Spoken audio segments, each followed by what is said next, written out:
Okay, so welcome to the World of Etheria. All of your characters are currently going through their day-to-day lives. Some of you more chaotic and hectic than others looking for a new journey to begin. As each of you are undergoing your own sort of heat of the moment instances, whether you're being chased, whether you're looking for a way out, or whether you're just looking at the stars. Something comes to you in a moment of need. You see this star fly across the sky, landing right before your feet. Garrett, Barnaby, Bella, Edgar, Cordell, and Edward.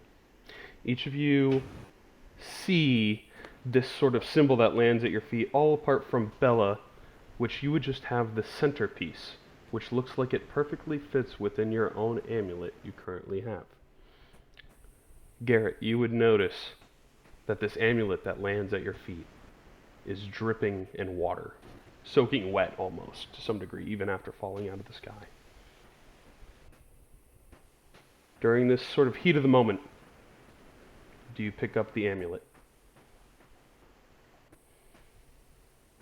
I don't see why not. Barnaby, Bella, Edgar, Cordell, and Edward. Do you all pick up the amulets as well? Why not? No. Game over. Yes. Yeah. See you, Barnaby. So as each of you sort of grasp this piece of sort of the sky, of space, of the Astral Sea, and Bella fixes the missing piece of her star to her amulet. A bright flash of light fills your eyes, causing you to close your eyes for a fleeting moment, and almost in an instant, you're sucked into like a different plane of existence. Except in this plane of existence, you're acting as a spectator. All these scenes are sort of flashing through your minds. The first scenes that you would see is this sort of town being wrecked. It's on fire. Everything is destroyed. You see these zombie-like individuals running amok in the streets, scratching and eating and biting other humans and other various people within this town. Flashes to another scene. You see a large castle in the distance. Flashes with inside the castle. You see this large, sort of human, older wizard man wearing a red robe, running in this sort of zombie-like state down one of the throne hallways, chasing after what looks to be an individual in blue as well, like a similar sort of cloak style. This individual that he's chasing sort of gets to the end of this hallway, and there's this large arcane gate that is starting to fill up with magic. This blue individual turns back for a moment to look at the red-cloaked wizard that is chasing him. The wizard scratches him and then shoves him through the portal. As these visions sort of finish off for each of you, you all come to, laying on what looks to be this massive floating rock in the middle of this bluish purple pink space that fills the air around you. It's sort of a very serene and astral color that some of you are familiar with. On the edges of this sort of island, the floating rock island that you're on, it's kind of like a cliff, and it just looks like it goes off into void. You'd probably see docks, multiple boats and ships that are currently flying in the air, parked, stationary on the edge of this floating island. Off in the distance of the floating island, you'd probably see what looks to be a vacuumous kind of white sphere that this island is inside of. As you guys are sort of here in the moment, you see an individual that's walking carrying a set of boxes with an elegant dagger at his hip. And he sees you all just flash in for a moment, and it kind of catches his attention on each of you.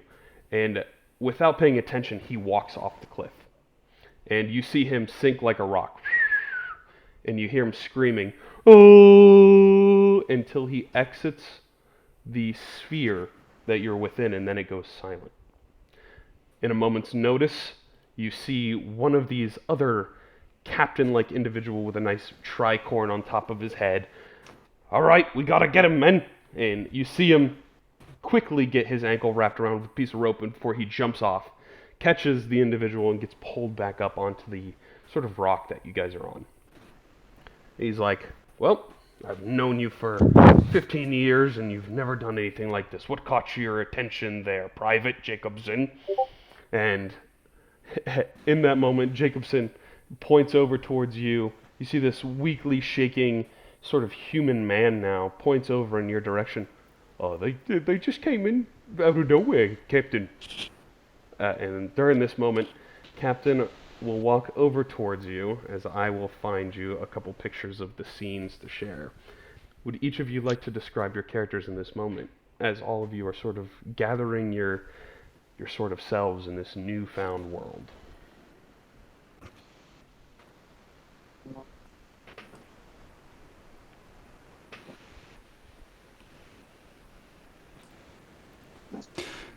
Yeah, I can describe myself.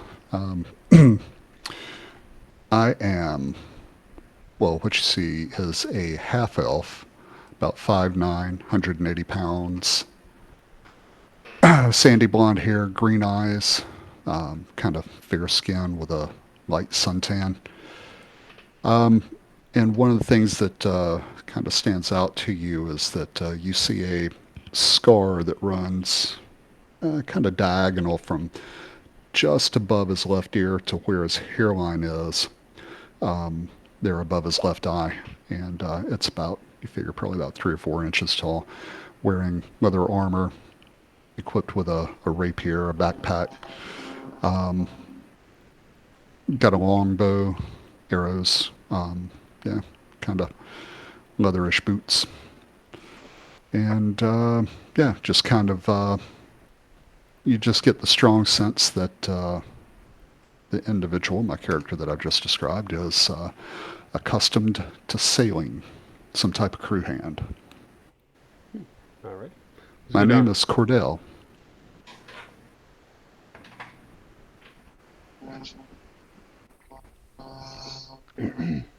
Captain, we'll sort of look at you. The name is Captain Elijah. Been working around here for many years now. What about the rest of you lot? We'll sort of gesture over to Garrett, who probably looks a little roughly beaten and sweaty and weary down. Mm-hmm. But yeah, you definitely see a halfling. It's about a 3-foot halfling, and I have green eyes, some brownish short hair, as you see in the portrait.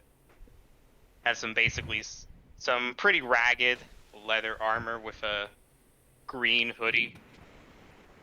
In a sense where you can probably, yeah, I can cover my head with it, but right now it's not really covered. And yeah, as the DM mentioned, definitely I had a rough go today. And I showed up, just like the rest of you. And of course, I got a rapier and a short bow. Okay. He'll turn over to you, Barnaby, and he'll say, "What about you? I thought you were coming to work on the armory and the gunnery or something here."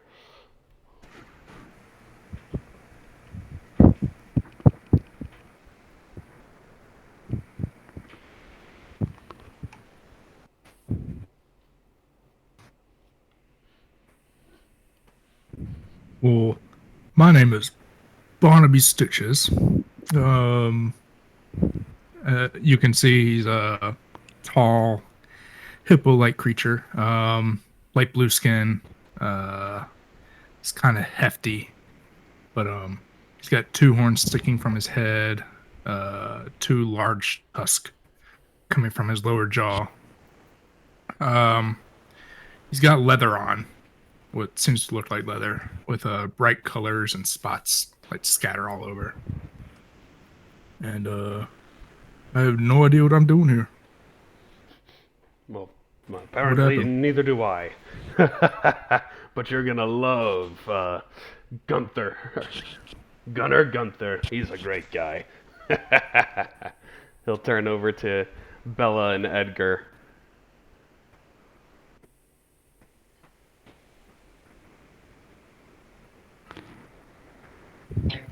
So for Bella, you'll see she's lean, muscular, semi-tall female, 5'8", 150 pounds, mostly muscle.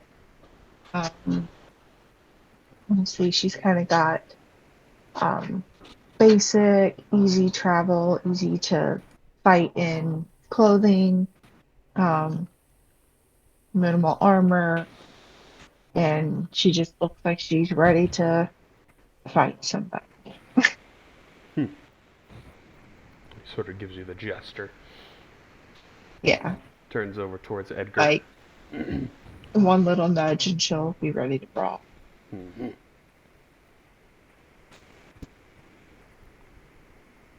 Well, I mean, nothing too special about Edgar's experience or appearance. Another thing you may notice if I am able to walk around is a prominent limp on the right side.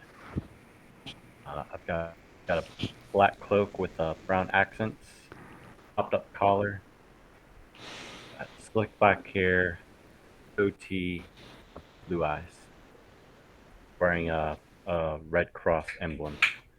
So I guess some of you are spellcasters.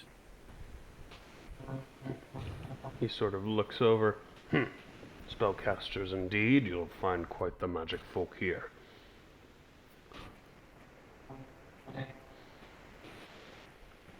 He'll sort of look over onto the last individual here, Mr. Edward Kenway. He'll turn towards you. He'll go, "Now that looks like a sailor. If you ever need a job on the crew, let me know." You saved the best for last. I am previously Captain Edward Kenway, captain of the Jackdaw who sailed the Caribbean and pirated and looted everything I seen back in 2013. I am 5'10", 160 pounds, can get anywhere and sneak behind and assassinate anyone in my way. I have a steel cutlass and a dagger that I use as a hidden blade, always stowed away. You'll never know if I'll be behind you. You can probably replace Private Jacobson, captain to captain.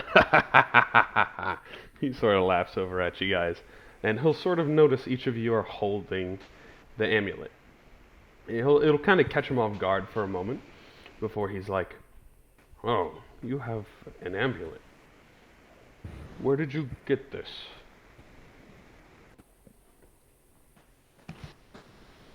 Like, I don't know. I just found it while digging through tunnels. Looked pretty valuable as fuck, so I kept it. And it seems maybe it brought me here. Interesting. And the rest of you? Oh, this guy. Fell out of the sky. Peculiar indeed. I think you should head inside and make your way up to the... I believe it is the second floor. Let me look. Make your way up to the second floor of the tower off in the distance. And he'll sort of... he'll gesture off into the distance. You'll see this sort of purplish sky with this larger building that has an attached observatory or a wizard tower of some sorts on the side of it. Make your way over there and talk to Commander Buzzkirk. We'll get you set up.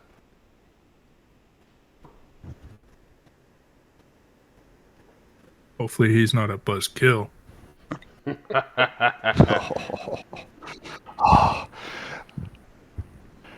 Nice. Corey got the first pun of the night. It is on.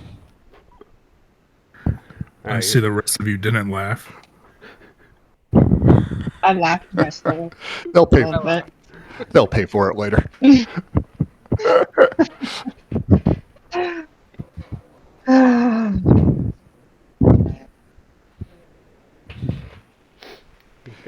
Okay. gesture over. I'll take my pack and my goods, and I'll make my way over to Spelljammer's Hall. Yeah, he will let you know. This is Spelljammer's Hall, for those of you who are unaware. Enjoy your stay. Hopefully we'll find a place for you. Jammer. Hardly knew her. Yeah, it's going to be a good one. We've you'll got get my 2 fucking already, mic. and it'll have. You'll see Captain Elijah, he'll go, "Well, crew, no more sitting around. Get back to moving them boxes, and don't spill over the edge or else I'll leave you out there."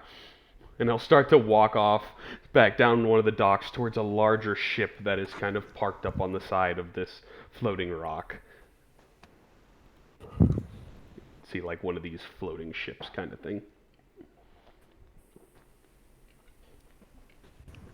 Like, yeah, now right now I'm just looking at the sky and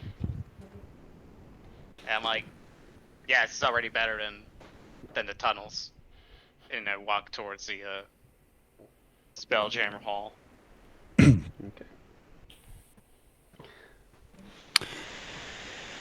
It's not a very far walk at all, because this sort of rock that you're on, it has a couple of buildings around Spelljammer's Hall, which is easily the largest structure here. And then there's a couple of ports that are along the sides of this floating rock. It's like a very circle-ish, kind of even circle all the way around, with this structure sitting in the middle.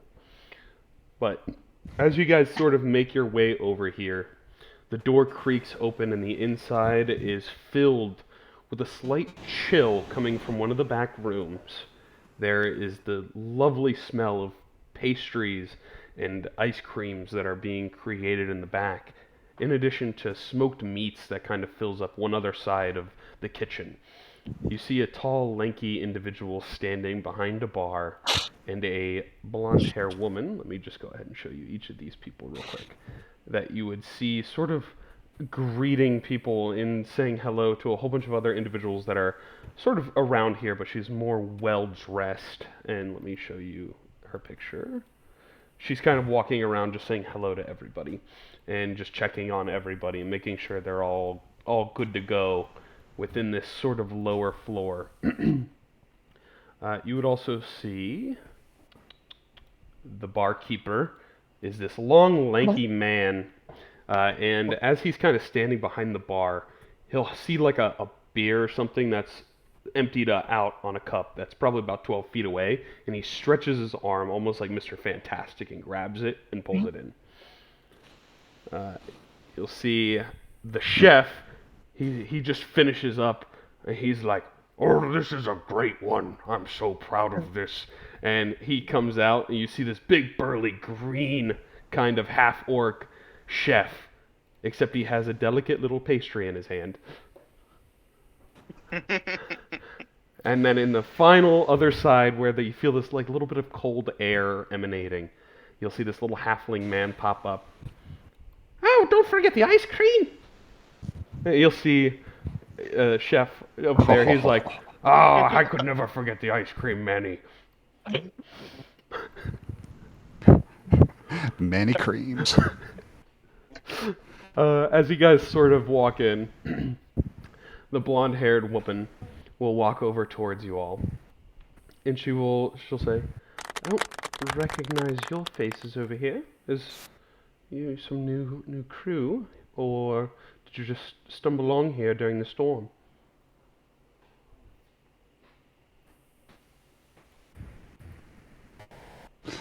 I know you guys stumbled upon here during a storm, but I am looking for the bar. I gotta get some rum in me. Well, it is right there. Feel free to say hello to Mr. Bastion. But I definitely don't recognize your faces. You from far off, or?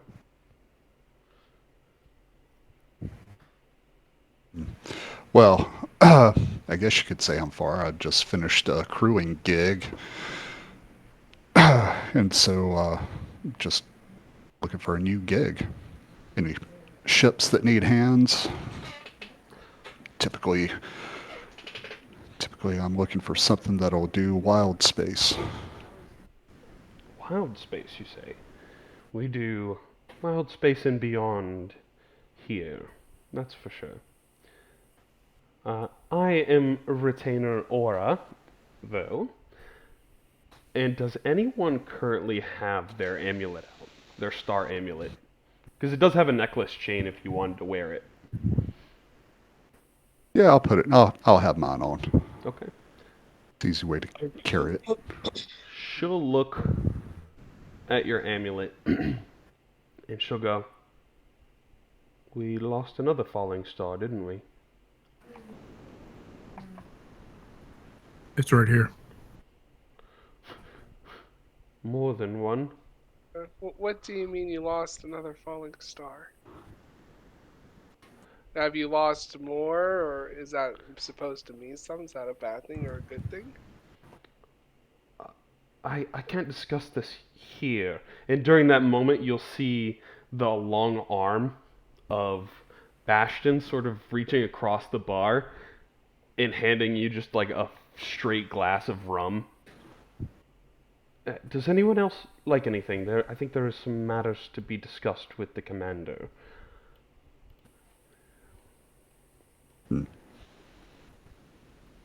The commander knows no more about these stars. Yes, more than I can say, dearie.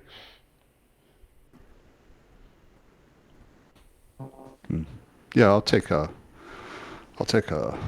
mug of rum. Rum meets ales? Oh? I'll take a mead. Each of you wishing for a drink. She doesn't say anything, and just steadily, one at a time, you have drinks passed your way from this stretchy, rubber-armed man that's standing behind the bar. And he's like, "I hope you all enjoy those drinks. It's on me." And he sort of gives you a smile and a nudge. Yeah, I'll No. probably be like, It's on I- me. not sure what this is, but I like the sound of this mead. I'm gonna try it.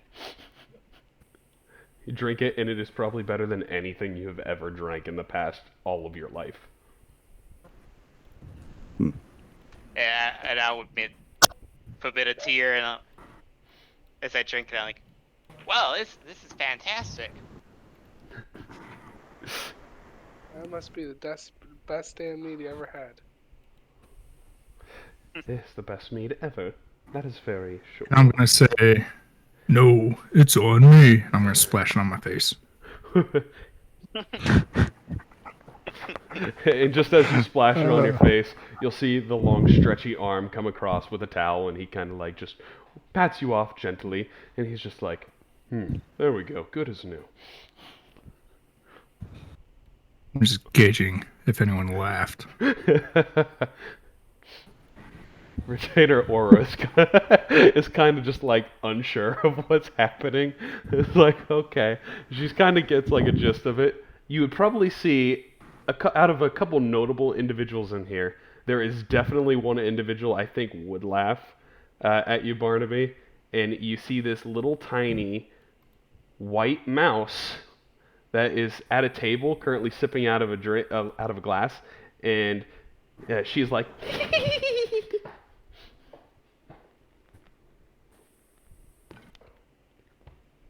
She's like, what? she's like giggling and Yeah. laughing. Okay.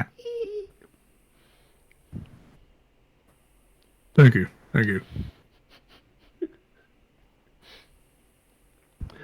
So, Aura will turn to each of you and be like, would you mind following me up to the second floor? I can follow you.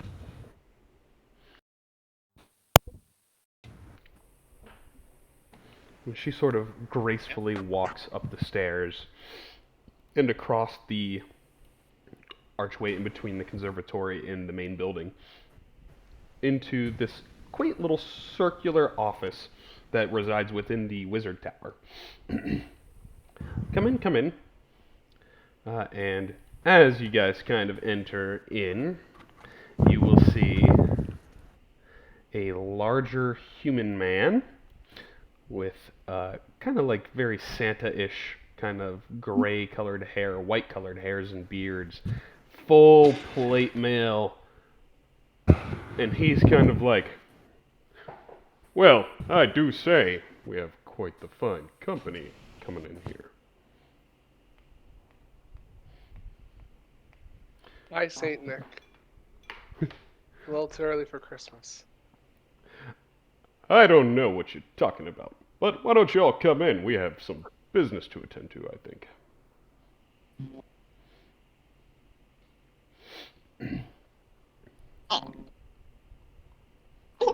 How big are these doors? They're probably about 10 feet. 10 feet wide. Okay. So you can kind of squeeze in. They have all kind of walks of life of different kinds of people here. You probably see various elves and halflings and gif and dwarves, like pretty much a broad band. Nothing seems to be off the table here apart from some of the more monstrous races. You could say a spectrum of races. Spectrum of races. You see Like the broadband. the broadband. A cornucopia. Cornucopia. But as sort of Commander Buzzkirk is here in his office, he's sitting at the desk. So do you know why you were called here today? Is it something to do with our stars that we all receive?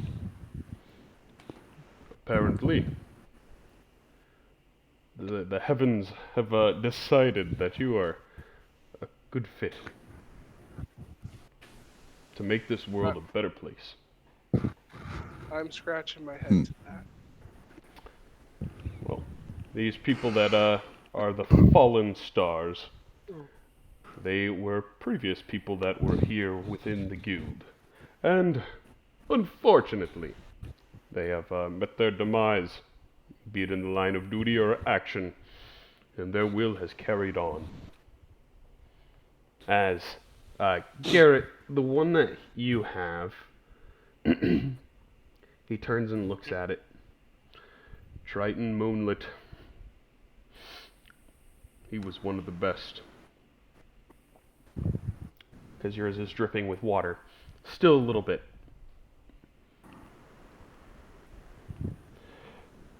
The only mine is dripping in water. Yeah, it's sort of a signifier of who might have previously had it. He sort of looks at all the others. Super special fallen stars. We will be missing them, but if you all are up to it, I'm sure you were the perfect selections. The selection that we and the world need. Oh, I get paid for this? Of course. What are we talking? Oh, we talking anything you want, my friend. We have armories, we have blacksmiths, magic items, we got gold and meads to spend. And we can find you a fair event or two in the evening after your work is completed. You have gold? Lots of it? Oh, do we? And as he sort of says this, on top of his table, you see what looks to be an orb. And within this orb, there is a sort of little kingdom within the orb. Is sort of, as he's kind of like rubbing his hand over it. We can provide whatever you need.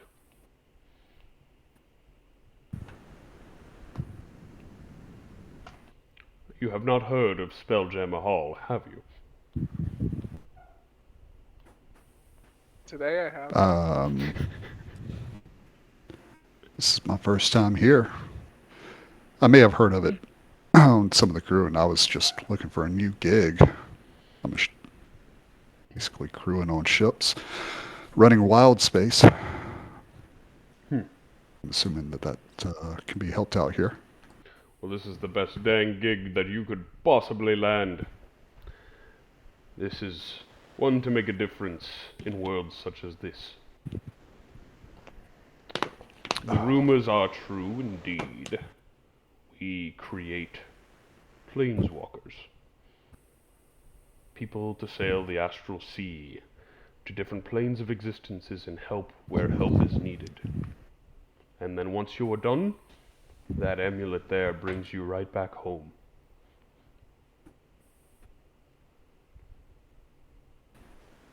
Is home Spelljammer? Well, it brings you here. And then from here you can go anywhere, pretty much. So this is now our home base, pretty much.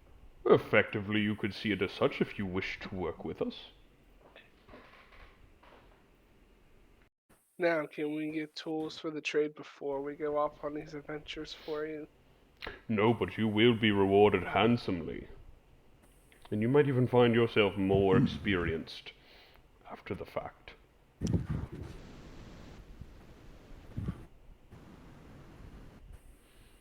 So what exactly are we gonna go do first? What's your idea? Oh, currently things are kind of stable and we can't really leave currently.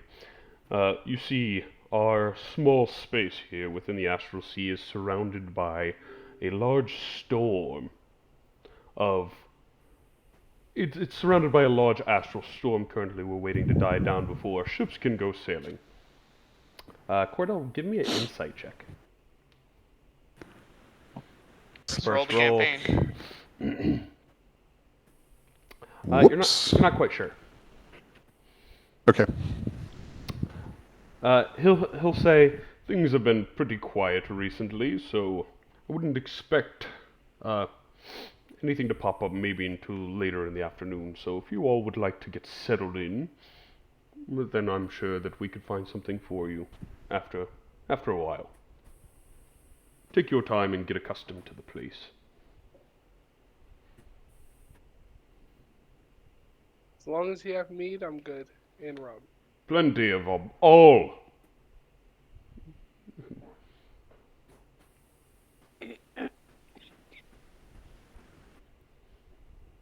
So, he turns to all of you. I know you all are going to do great things here. I can see it.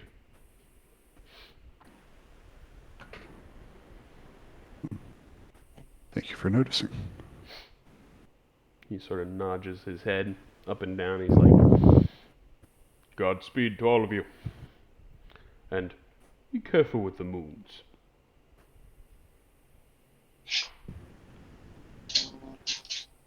Oh, The moons. Thanks for the heads up. yeah, something's been going very strange and awry with them, but we're not quite sure yet. Also, you could probably try to talk to some of the shopkeepers, but they will most likely turn you away until you have completed your first endeavors. So, for now, just enjoy the surroundings, the space. Familiarize yourself with some people, possibly, or have some drinks. And the rest of, I'd say, the evening will be on you all. Feel free to take any of the open rooms throughout the rest of the Spelljammer Hall. And he'll sort of sit up in his chair.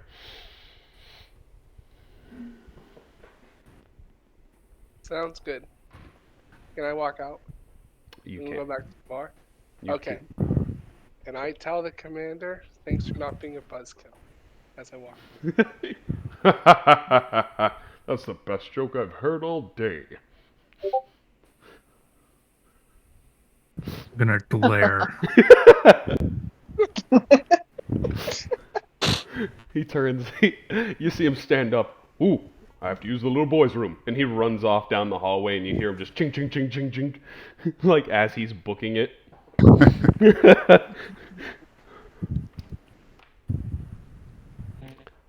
So, Edward, you're heading back downstairs to have some drinks. What does everyone else like to do?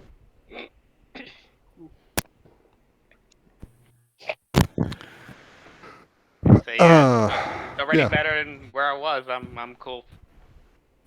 Doing whatever this commander guy needs. You'll see Aura sort of Yeah, I'll go find me a Turn. drink. She'll turn to you all. You all can also have a meal if you'd like. Chef Pretty makes some of the best meals I've ever had. Yes, thank you. I'll also take some more of that mead. Go for it. And she'll sort of drift down the hallway and back down the stairs herself, going back to sort of greeting some of the other people here, which some of the, out of, I'd say probably 50% of the people in the downstairs tavern area, 50%, out of all the people, 50% of them would have the amulets on. Most of which would have them probably tucked under their shirt. But you can see the chain.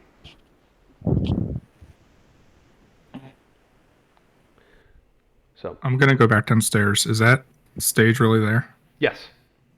Okay, I'm gonna go to the stage. Okay. As you make it, roll a d6 for me.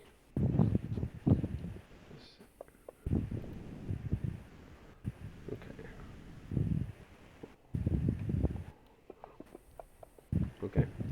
As you sort of walk your way there, you'd see currently the stage is empty, but it definitely has a loop that was sitting up there, and currently no one around that was manning it.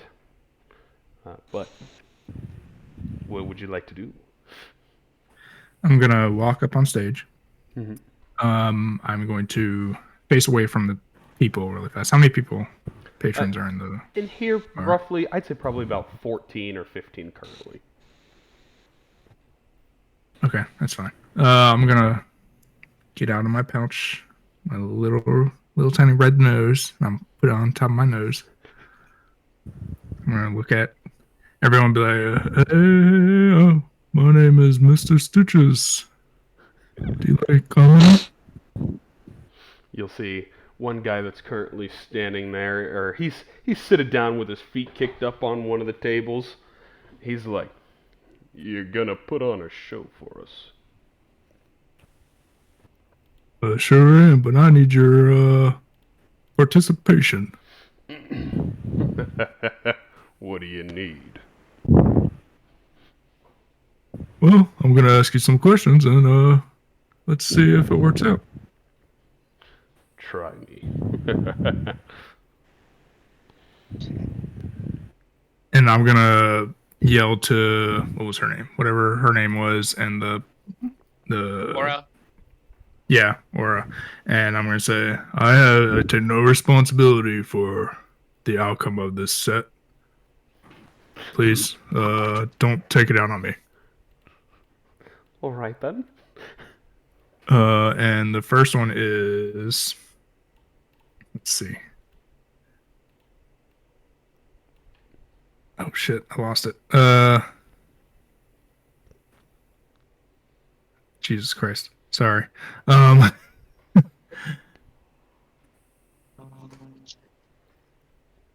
just gonna stand there because there's like 14, 15 people. I just blink. Okay, here's one. Knock knock. Who's there?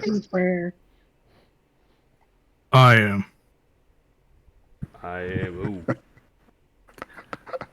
And who is knocking? Who are you? Ooh. The name's McCrae.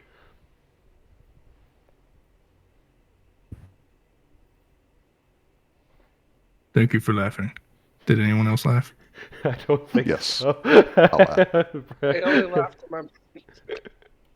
I'm just gonna glare at everyone that didn't laugh. Okay. You see, I'll call Give from us the another audience. I'll show. say, more. Give it some more. What material are clown costumes made out of?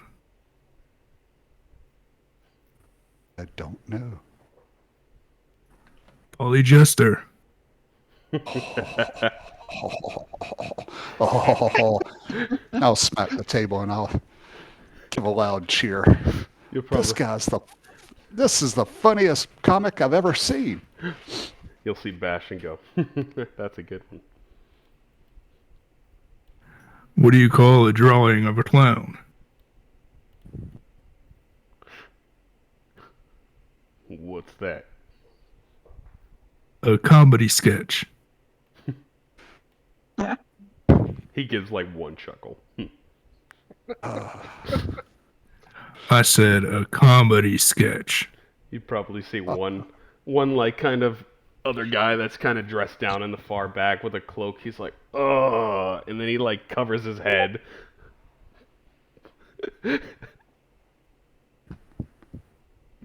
Actually, roll a performance check for me, Barnaby. I'm killing it.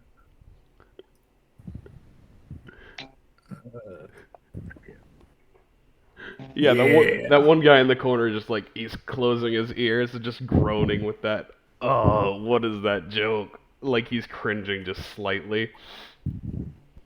And most of the other people are kind of like looking at you and entertaining it steadily, like giving you a slow clap. I'm gonna walk up to that one guy, and I'm going to have my hand in my bag, and I'm going to say, "What's the best way to protect yourself while being attacked by a king of clowns?" Tell him you like it. You go for the jugular. I'm gonna put a knife up to his neck. And just as soon as you do that, you notice there's already a gun on your kneecap. Do it. I don't like hurting fresh meat. You ain't gonna be fresh for very long. And I'm gonna pull out my gun, and I'm gonna point it at his head. He stares at you. And I'm gonna say, "Count to 3." Can you count to 3? Okay. 1, 2, 3. I'm gonna pull the trigger, and it's gonna have the bang flag come out. That was a good one. During all these sort of endeavors, some of the other people I'm assuming are eating and drinking. And you'll see Commander Buzzkirk come running down the stairs. It's going! It's going! All hands on deck. What's going? The orb. Can any of you Right, find it? I'll bend over and put my hand on the floor. Beat me to it. Beat me to it. You're looking around on the floor. Go ahead and give me perception checks. Anyone that's looking on the floor. No, he Yeah, just I'm said hands looking on deck. I Oh. said, he said, hands on put the your deck. hand. He said, all hands on Oh. the You floor. need perception? Yeah, but all of you can give me a perception check. Alright. Ooh, damn.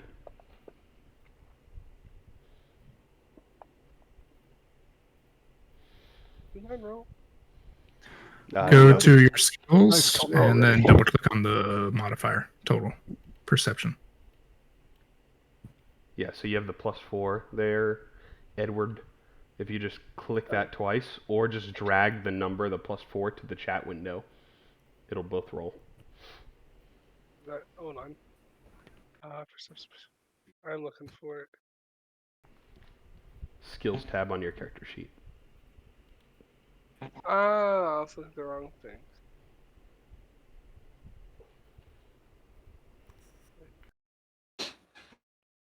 I click it and it's. You can drag it off of the character sheet and put it in the chat window, or you can double click it.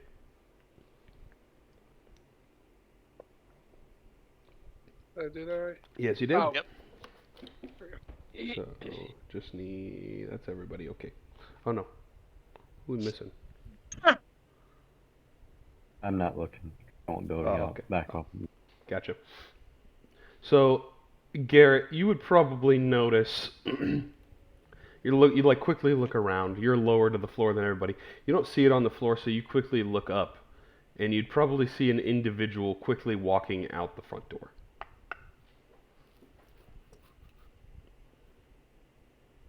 So I see the person holding the orb.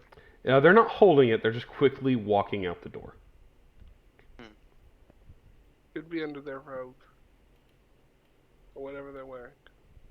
Yeah, so I'm quickly moving about, my... Because I could probably quickly move about since I'm pretty small, and I give quick chase. Okay, you start booking it. Everyone else is currently looking around. You see the little hamster individual is like, "It's not on the floor," and everyone else stands up as you kind of book out. Do you all, the rest of you take chase as well?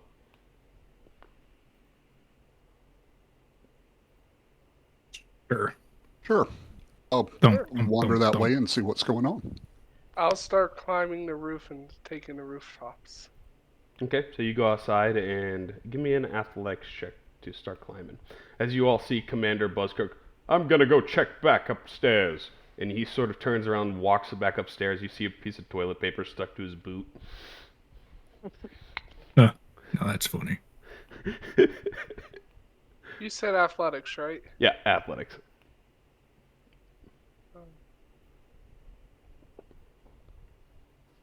So you start climbing up. It takes you a little bit of time while everyone else is giving chase to this individual. Uh, you get up to the top, probably just about Garrett catching up to them over there by the boat. He seems to be running towards the boat. And give me a perception check, Edward, as you're up there on the roof. It's like 4 stories in the air.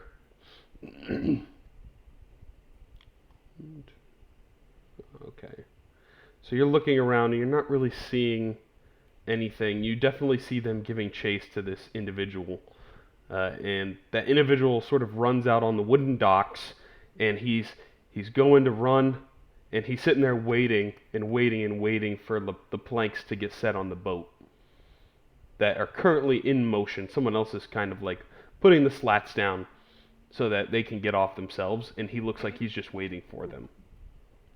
And during that time, the 5 of you catch up to this individual that's on the planks, or on the boardwalk, I should say.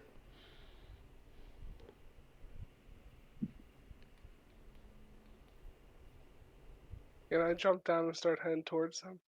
Yes, you can. I'll do that. Make that way there while they have their confrontation. So, what are the rest of the 5 of you going to do as you sort of catch up to him on the dock side?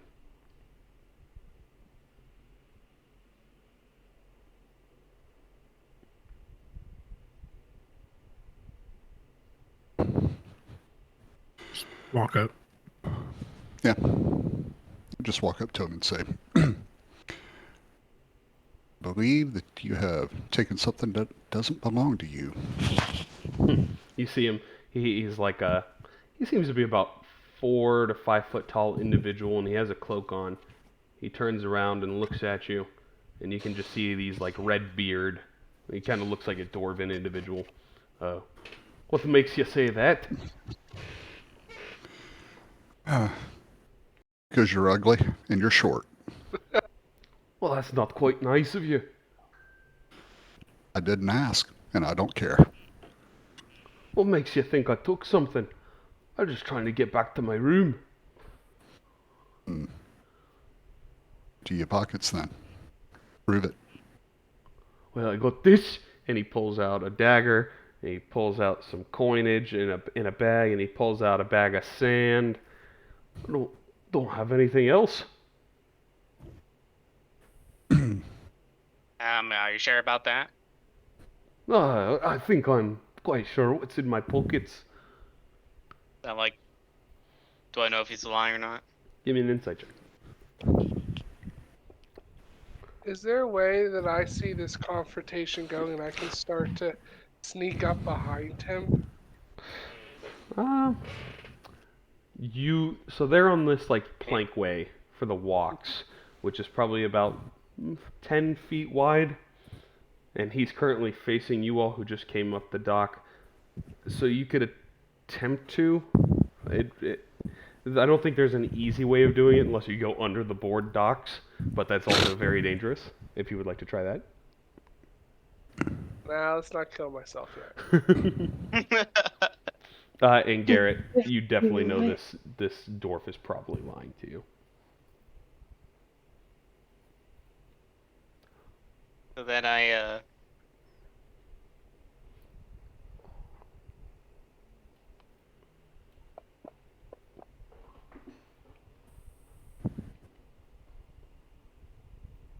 You know what?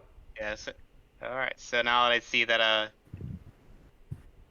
he's lying and could have face, and I'm like, don't want to take his craft, so I quickly try to quickly fire a short bow arrow to the head, but like close enough to the head, but I'm not gonna hit him. Okay, just try to whiz by him. Damn. Where has this Lewis been for the last 3.5 years? Give me an attack roll. Okay.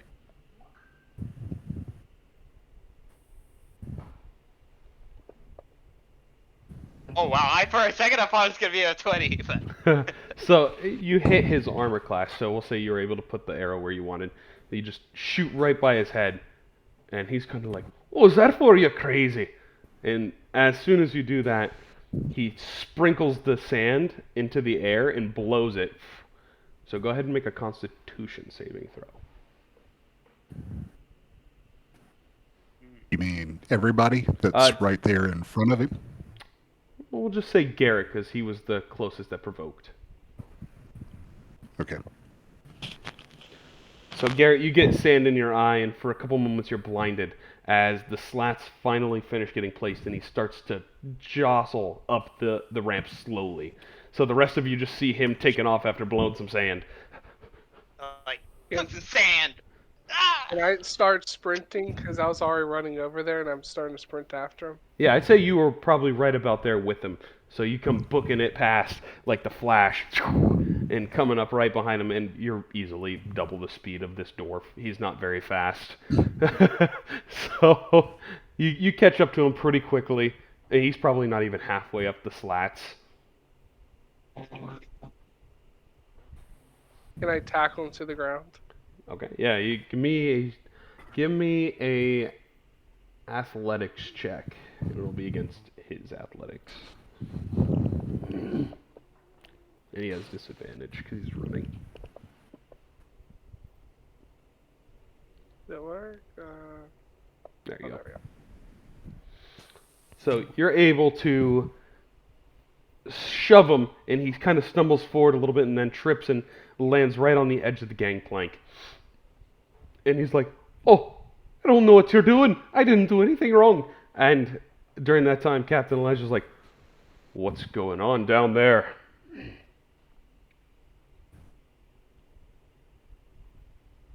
Say we're stopping a thief. "A thief! Jacobson!" And you'll see the other man that fell off before. "Check his pockets! We don't tolerate that around here." And Jacobson's like, "Oh, okay."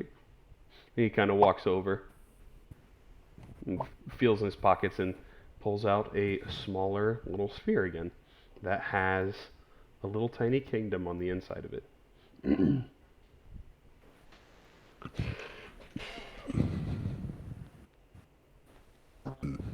He'll hand it down to you, Yeah. Edward. Right? Thank you. I will take it and put it in my robes.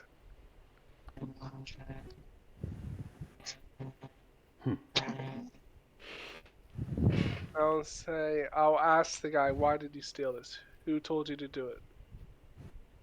No one did. What are you talking about? No one did it to me. Why'd you have it? I was being spiteful. Why were you being spiteful? Because yeah, personal between me and the commander. Well, you're gonna go back and see the commander. What? I don't want to go back to see him. Oh, yes, you are. I don't want to do that. Why won't you do that? Because I don't like him. Why are you scared of him? Wouldn't you? No. He's the I'm not scared commander. of him. Well, look at you then, tough guy. He looks like Saint Nick. Why should I be scared of Santa Claus? I don't know who that is. What are you talking about? I ain't scared of anyone, and I'm not scared of you. But there's always two sides to a story. What's your deal with him? What are you talking about? Why are you spiteful against him? What did he do to you? Why is he so big, tough, and scary? Give me an intimidation check or a persuasion check. which one's better. Persuasion.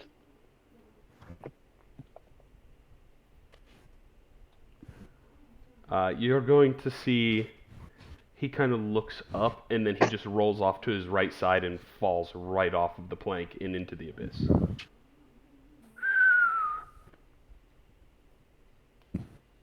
You really showed him.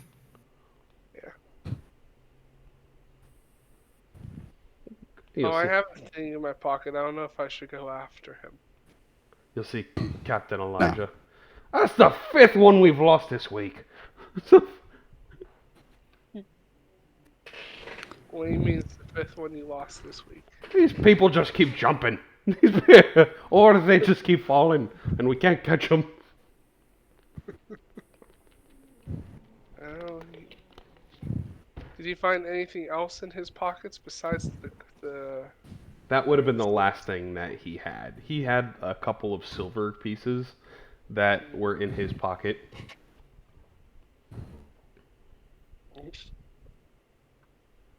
Well, there must have been a reason why he stole this. I don't think him just being spiteful is the answer. There had to be more to this. He got hired by someone, I think. Who did he get hired by? Be careful there, Edward. You're going to become a genuine player before too long.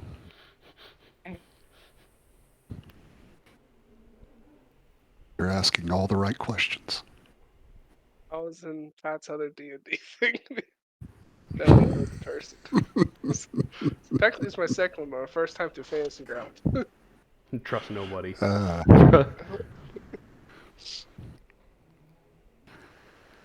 Yep.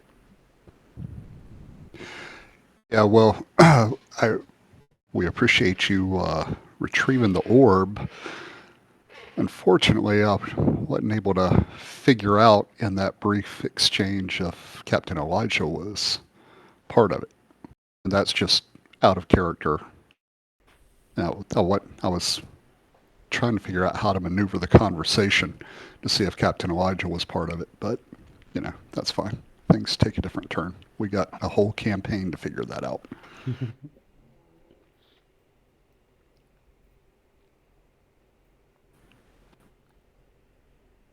My reckoning would be to find out more about what this orb is before we give it back to the commander. He doesn't know we have it.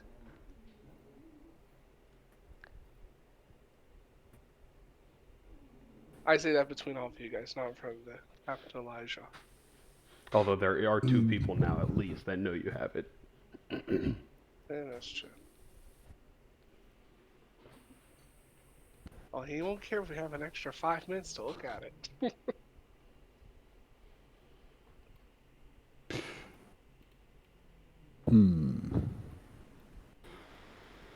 Okay. Should we start heading back? Examine it. Yeah, I like that idea. We head back. Walk slowly so you can inspect the orb. Alright. Yeah, So- so while this is going on, I finally able to rub the sand, Yep. get it off Easily my enough. eyes, and like, ugh. Yeah, I don't like that. It's like the time I got a bunch of dirt in my eyes in the tunnels. He's just got PTSD. I see we of the got the mind. orb back.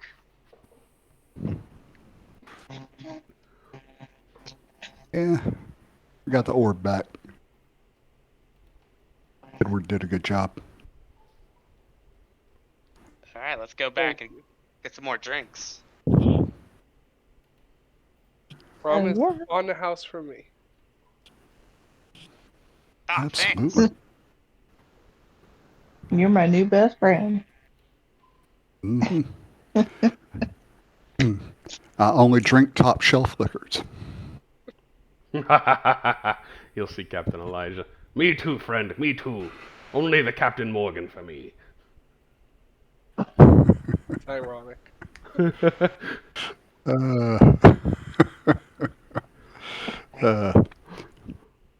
I'll put my foot up on an imaginary barrel like the Captain Morgan thing, and I'll give him a 2-finger salute. He does it back to you. He tips his tricorn. Uh, cool. Cool. So you guys make your way back to the guild slowly to be able to sort of identify this object. And who would be the best Yep. person in our group to identify this? I'm suddenly feeling like we may not have a whole lot of magic at our disposal. Well, me, I'm just a crew hand. A little perceptive, a little inquisitive, but I don't have any magical abilities to be able to identify or investigate that thing with. I don't either. My investigation skills are not the greatest. More of a combat person. That beats me. I'm still trying to figure out the star. Edgar, Bella, do you guys have any magical abilities? I am not very good at investigation. I can certainly navigate, have good perception, and acrobats, but that's about it.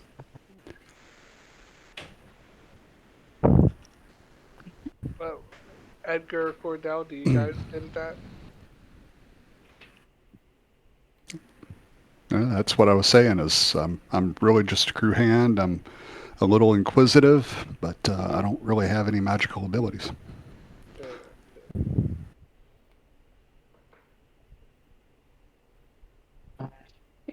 Consider drinking a magical ability. That works. I can do that. He can make 60 ounces of liquid go in and only 20 come out.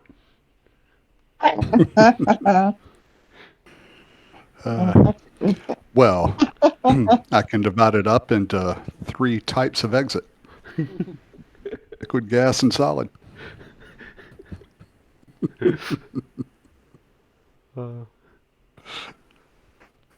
So you guys are going to roughly take your own glances at it and try to discern what this thing is. So who would like to try to do that?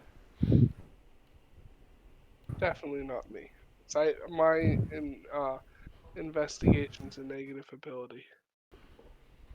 I mean, I can try. But my investigation's a +1. Better Oh, than that's Damien can do it. I'll try. Give it here. I'll try.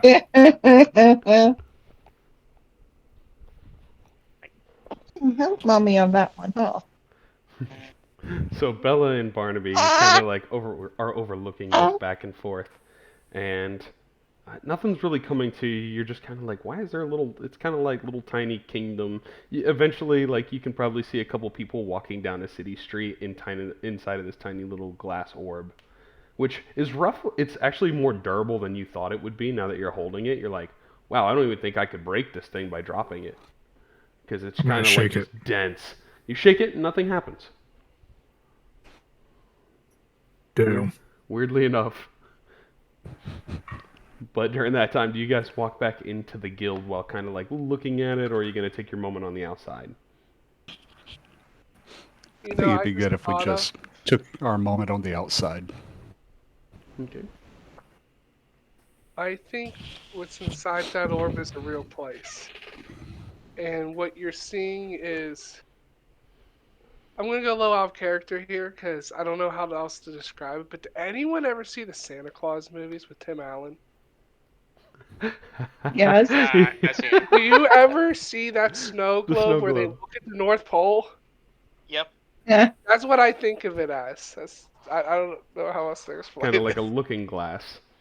Yeah, kind of like that. That's what I think it is. That's what pops in my head.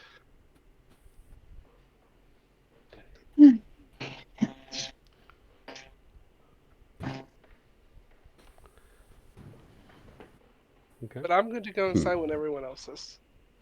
Okay.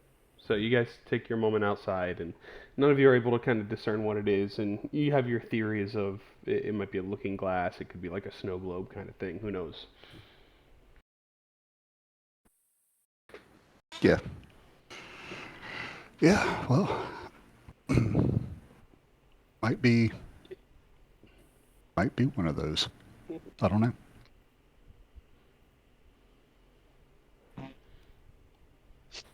Hmm. Okay.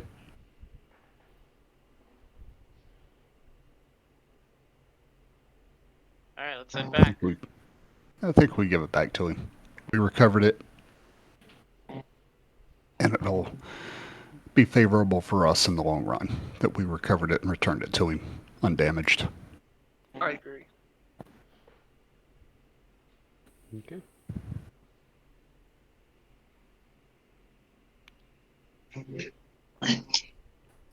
So you guys are going to walk back over towards the office.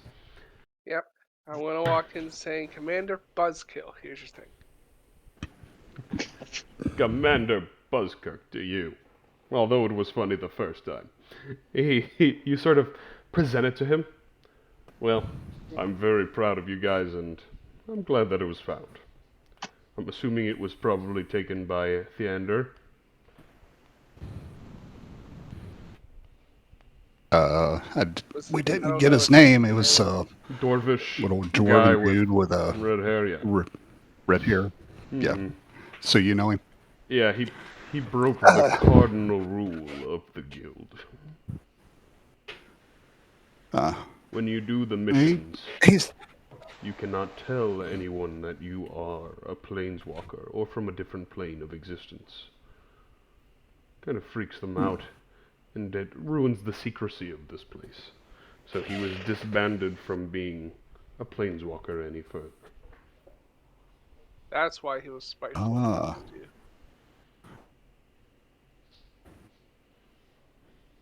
And now that it has been returned, he just failed his mission and broke the cardinal rule. And so if you would like, I think we have your first test. And I can show you the beauty of this orb. I would Alright, appreciate that very much. we're all ears. He'll close the door to the office. He'll bring it over and set it in the pedestal. What I want you to do is, one at a time, place your hands on the orb and think about being there. Because this isn't just an orb. This is an entire universe within an orb. We refer it as the miniverse here in the guild. We sort of oversee their lives and how they grow, and we can guide and train our people with them.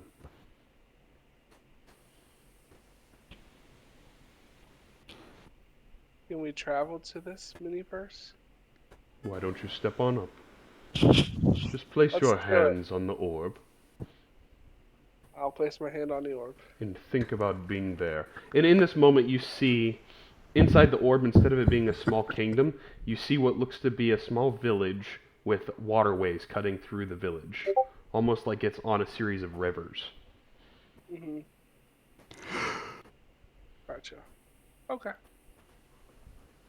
So you just place your hands on the orb and think about being in that little village. I'm thinking about seeing a village, waterways. And all of you watch as Edward shrinks down to be a very minuscule, tiny little speck, and then he gets sucked inside of the miniverse. As he does Before I go in, I'm gonna think about it. I'm gonna say out loud, how do clowns cook their eggs? What is that there? Funny side up. Funny I'm gonna teleport in. You shrink down, suck through, and Commander Buzzkirk will let you all know.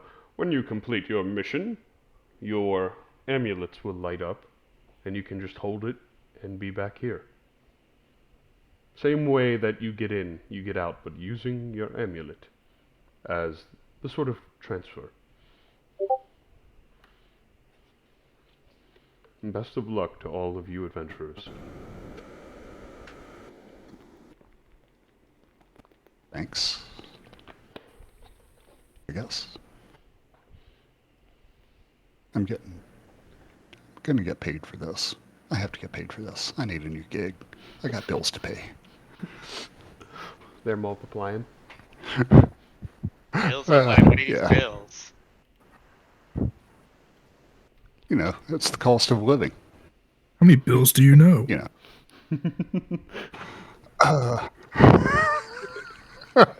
I'm just gonna laugh. And then I'm gonna groan. So And then I'm do gonna say, I'm not even having a good time. so do each of you go into the miniverse? Sure. Oh, yeah. I'll Okay. go in. So as each of you enter in, you all are within the miniverse, and your amulets quiver for a second before in each of your minds you hear, the mission that he failed was there was a whole bunch of rat catchers that have disappeared within the city. Please take care of what's going on. I'm sure they'll be appreciative. Rat catchers have gone missing. Okay. Not quite what I was thinking my next gig would be, but if I get paid, let's go. Let me show you what the little village looks like.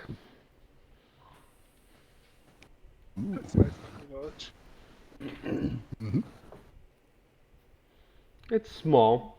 It's probably about a couple buildings wide and a couple buildings thick, and there's a couple of these rivers that run in between them.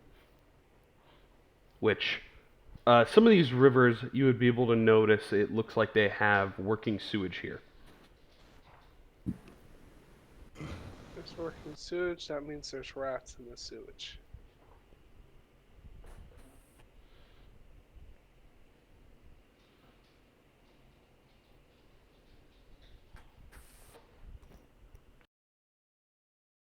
So with these rat catchers that went missing, are they in this village? There doesn't seem to be any answer anymore. Alright. Well, like good old anything, there's probably a contract posted on a bulletin board somewhere. Or we just go to the nearest pub and start asking questions. This is also the point when I want someone to roll a d20. And then you guys can decide. We where to should go give. from here. I think we should give John the honors since this is his first time in Fantasy Grounds. I appreciate I'm good with that. This could make your quest easier or harder. Oh, why are you putting this on me? It's all Jen's Well, fault. not only that, we can blame it on the fucking new guy if things go wrong. The Boys, FNG.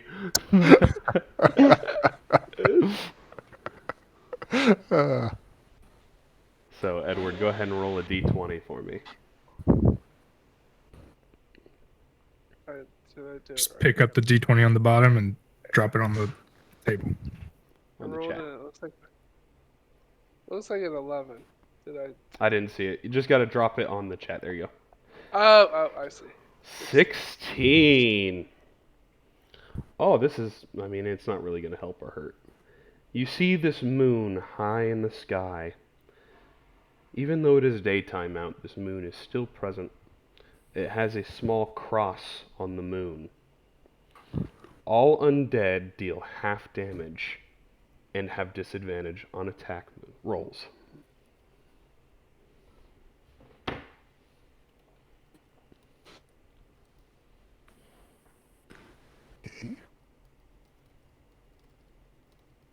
Is there a butt to that? Nope. Now, is that only when that cross is on the moon? That's the exact moon that's out right now. Oh, so this moon changes. Or there's many of them. Okay. So how does this determine where we need to go? No, it can just determine on making your quest harder or easier, depending on what the effect is. Ah, okay. So it sounds like we got a good roll then. It's not bad. The Claris is the name in the moon. Yep.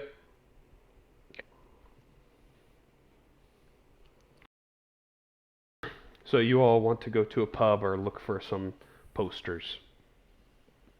That's what I would think. Yep. Okay. As you all are looking around, you can either make a general charisma check or a perception check to try to locate a poster or something like that, or hear conversations, Perception or what? or general charisma. I'm gonna go for the lower one. Perception there, Kenway.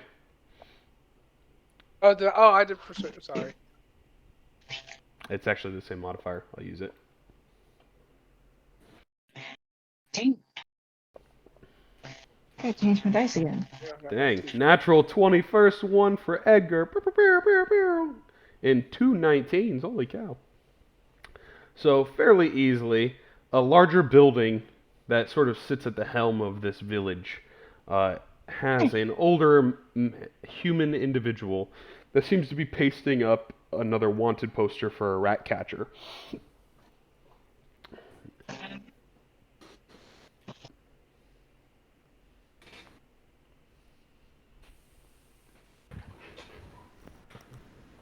Okay, so who's going to be the extrovert and go talk to him? I will. No one else wants to do it. All right, we'll let you be the extrovert. You're going to be the Okay. front man for our group. I'll play the drums. Sounds like a plan. I was always. I got a good. drum too. It goes bang like your gun. It goes bang like me. Nice. Uh, So, Edward, you're going to walk up towards this human man. He's a little bit more stout and round, rotund, with graying edges to the top of his sort of horseshoe-shaped hair because he's bald on top.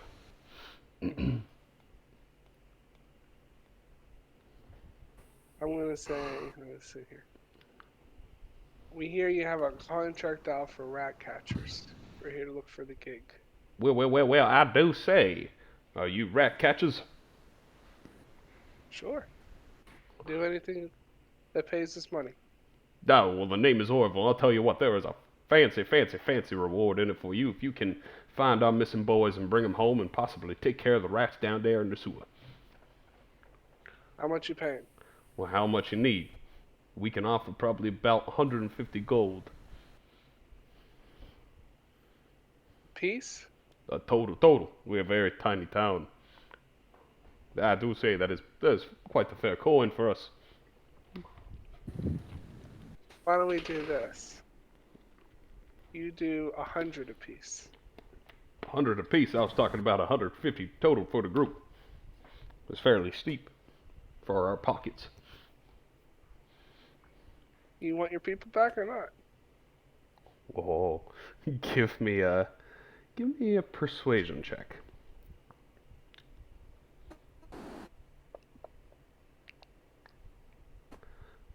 The best I can do for all you folks is probably about 50 apiece. It's gonna really set us back a little bit. This is the tax money, and we need to make it to improve the town and protect ourselves. We'll take it. Okay. Deal. And he'll hand you the paper that he's pasting up on the wall over to you, and it just details missing near the sewers. That's where the rat issue, the infestation, is kind of helmed. Is there anything we need to know before going in here? Not that I don't know. I just know our What are- boys. There's probably about 3 or 4 of them that done went down there and is missing. Is there anything else down there besides rats? We ain't never been in the sewers, and the people that built that long ago have since passed. Are these rats contagious? Do they give off any diseases? Oh, I'm sure they do. Them filthy Do vermin. you have any potions or anything we should take with us to make sure we can cure these diseases? He looks at you. What is a potion? Oh, okay. This is They a would- very low magic town. Um, do you have any rum? Ooh. He's like, rum. We talking about rum or runts or rim? Yeah, Oh, we got some of the best beer around. give us some of that before we go down there. That help you work? That'll help us work, yes. He kind of looks questionably, and he's like, "Do you have a problem?" Sir, I can't say I don't. We all have our problems. And he's like, "You come in here real quick." He'll go into his sort of manor, larger building at the back. He'll pass off a couple of bottles. Now, please find our boys.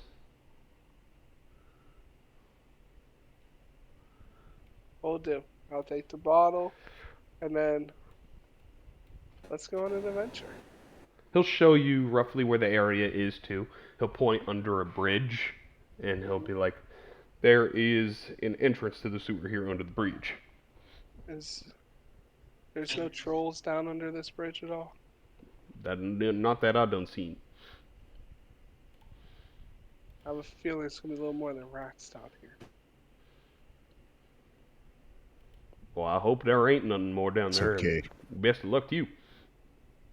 Does anyone have any torches before we go in this tunnel, or want to get any supplies? You should have torches. I think you do. I have torches. I do. Okay. You have Oh, candles. I have a torch. One torch. I didn't know they make One classes in this lone- game or races without Only torches. torches. Without dark vision. What? Somebody doesn't have dark vision? In this day and decade, Somebody's gonna die. Where would you find all of your items at? I don't In the inventory tab. inventory tab. Inventory. Where's inventory? Already the picture there. Oh, there it Yes. is. Oh, okay. Crazy question here. Did you select your inventory? I filled it out. Okay. Right.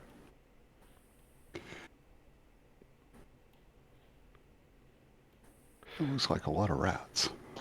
Oh no, it's fine. It's fine. It's fine. It's just rats. Come on. How bad can they be? They're not as bad as bears. Well, when they double every time you sacrifice one, it start to have like 4 to 8, 16. Mr. Pat, they get annoying. Yeah, it is true. So, that is what you all are faced with there.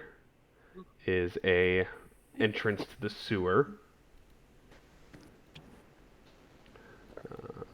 Oh, I recommend when we go down this, we should have our weapons at the ready because we don't know if any of these rats are going to attack us. How big are these rats? Are they little tiny These ones that you're rats or seeing, they big? kind of just are like a normal rat size. They scamper back in. Okay.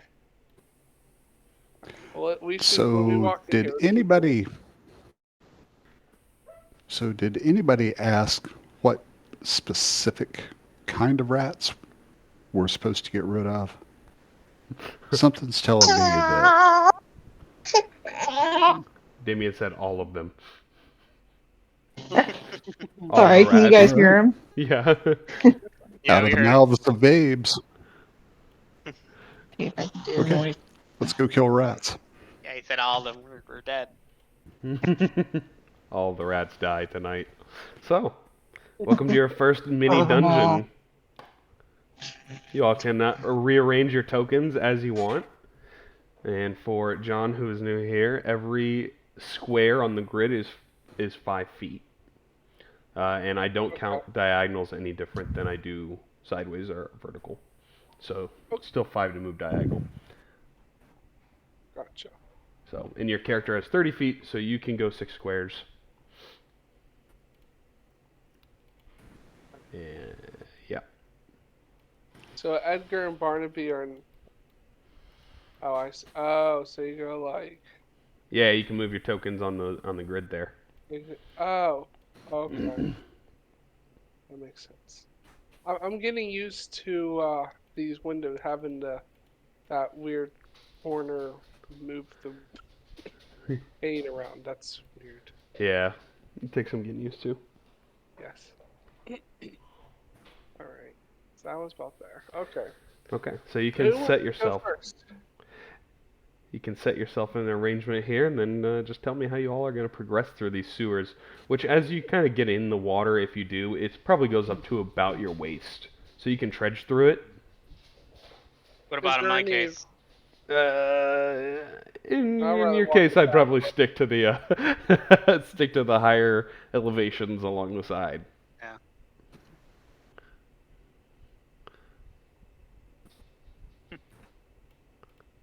Okay. So Hippo Man and Bella are the only ones walking through the water. It's like knee height for me, so Yeah. Can we see through these sewers without a candle? Yeah, it's fairly light in here. The deeper you go, you would probably need one. Okay.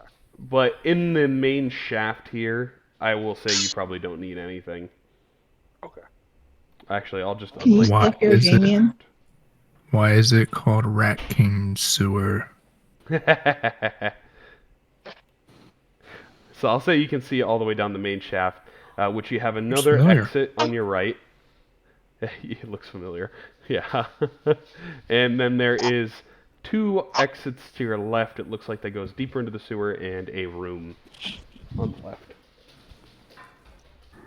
So, and as you guys come in here, go ahead and give me a perception check. See if you notice any rats.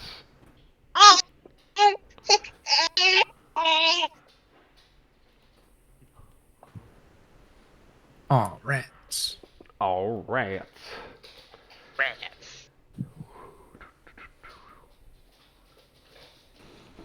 Hey, we're in tunnels. So currently, I'd say, Edward, you can hear a little bit of skittering, but you don't see anything. It's like they're hiding. So, it's up to you guys. The dungeon is yours. I say let's walk straight. And let's maybe look down these corridors on our left to see if we see anything down them before we start heading down too far. I think it's a good plan.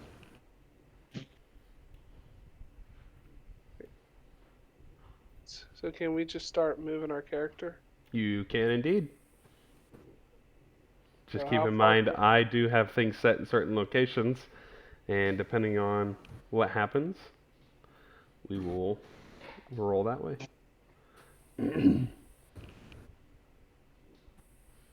Alright, so I'm looking around, carefully moving about. Okay.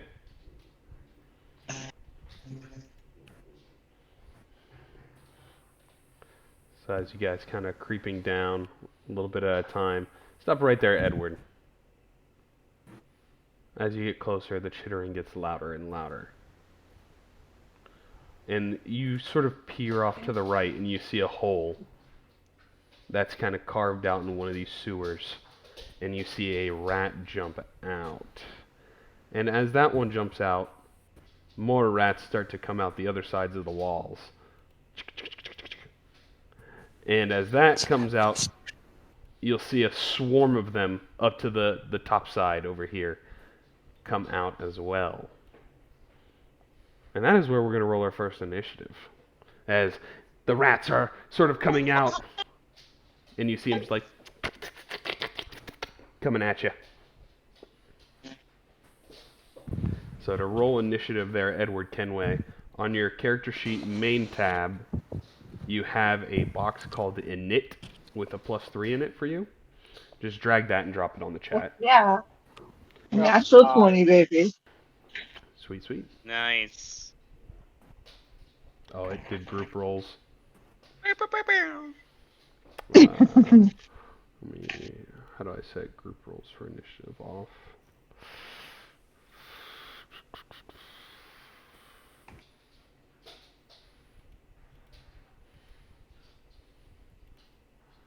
Let me test. Okay, they're all different now. There we go. Okay. So, John, in the top right, too, of the whole Fantasy Grounds, you'll see a picture of 2 swords clashing under the tool group called the Combat Tracker. That is the order that we're fighting in for this round. So, Alright. Bella, you are first. Alright.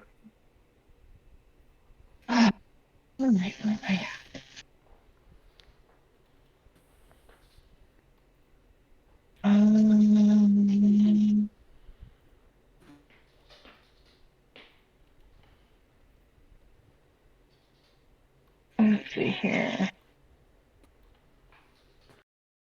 She's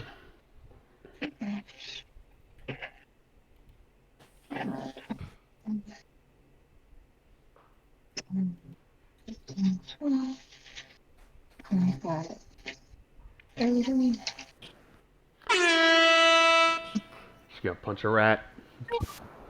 I'm gonna punch. How do I do my punch?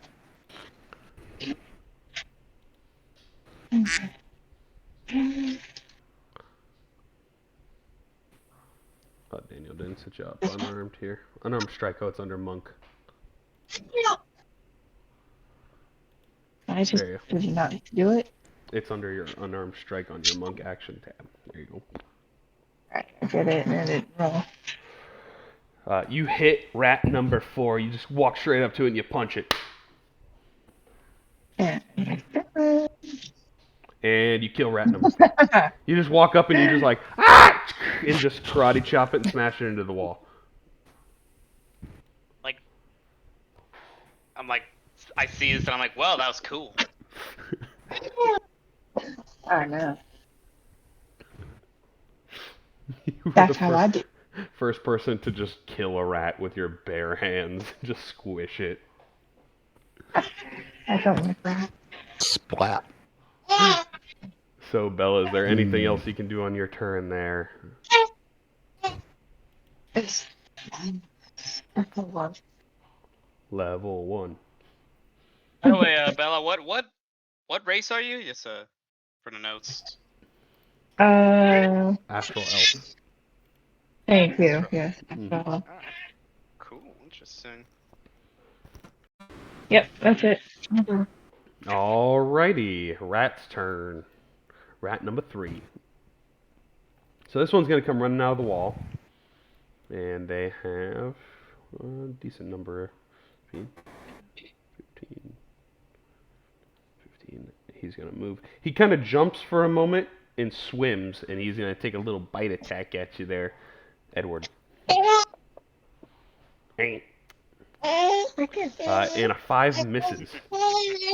So that will be that rat's turn. But we got a swarm of rats. And they are a little bit better. 5, 10, 15, 20, 25, 30. Swarm of rats is going to come over and sort of cover up his dead fallen brethren's attack, or his face there. And he's going to take a bite out at you, Bella. Multiple bites as the swarm just kind of crawls all over you. And a 9 misses. So that will be his turn. Garrett.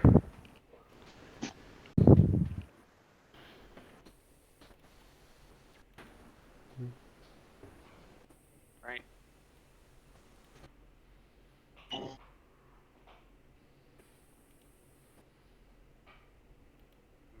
what are we gonna do here? So if I walk in the water, would it be regular speed for me? Would it be half speed or? I'll leave it as it is. I'm not gonna let it affect you guys in the first one. It's all good. Okay. In the first one. You guys are level 1. It's already gonna be a good one. Alright, I'm just gonna instead gonna be IC, but like I'll get approached by a swarm of rats, and I'm like, and I say, look out, and I quickly fire a short bow arrow at the swarm of rats. Not the swarm of rats.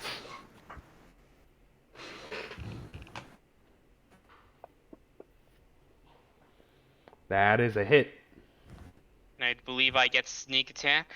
That you do.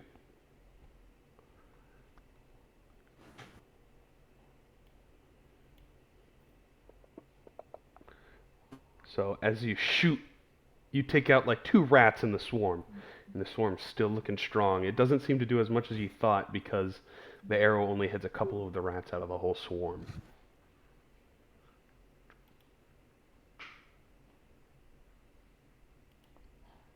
I'm like, they're tougher than the rats I've seen before. Is that your turn, Garrett, or would you like to move? I think I'll step back 1 here Okay. and end my turn. Alrighty. Cordell. Okay. I'm going to move 1, 2, 3, 4. And let's see. Do I want to help Bella? No, I don't want to help Bella. I'm going to shoot rat number 1 with my longbow.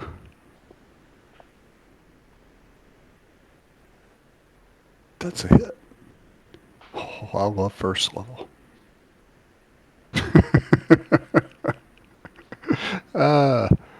Yeah, that'll be my turn. Level 1. First, raw, level 1. I'm done. Edward, it is your turn. I want to hit rat 2. You want to hit rat 2? Okay, so go ahead on your actions tab. Mm-hmm. You should have your dagger or your short sword, whatever one you want. Just drag the +5 onto the token of rat 2.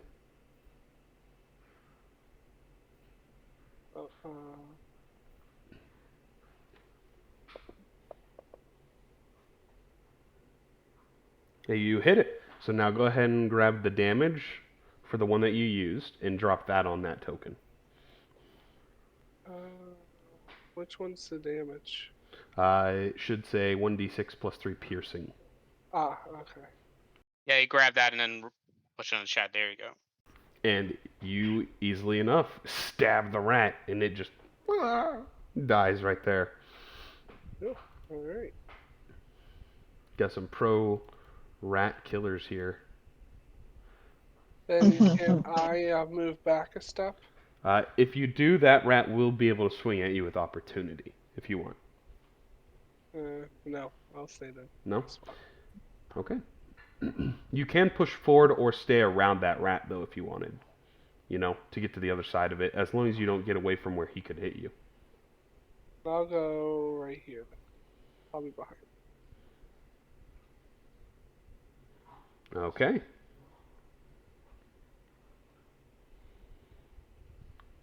Is that your turn then, Edward? Yes, that's my turn. Yes. Okay. Barnaby. Hey everybody, how can you get a rat to smile? You tell it some cheesy jokes. And I'm gonna go for the rat swarm. Appreciate no one laughing. That's fine. I snickered. That's a miss. I was on mute when I laughed. And that is I'm a going to I guess stay right there. Okay. Edgar.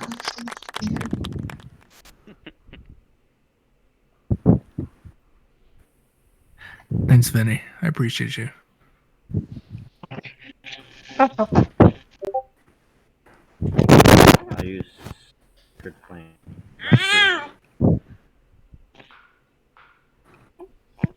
Use what? Sacred Flame. Okay.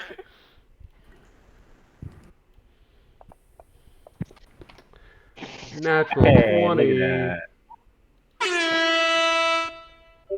It's not good. So rat 3 dodges, unfortunately. I'll put my head right here. Oh, it's coming. So that's your turn, Edgar. The south side. Outside of what? Outside. The tunnel down. It leads outside. It's still within inside the Alright. sewers. That will do it then. Okay. Bella. Oh,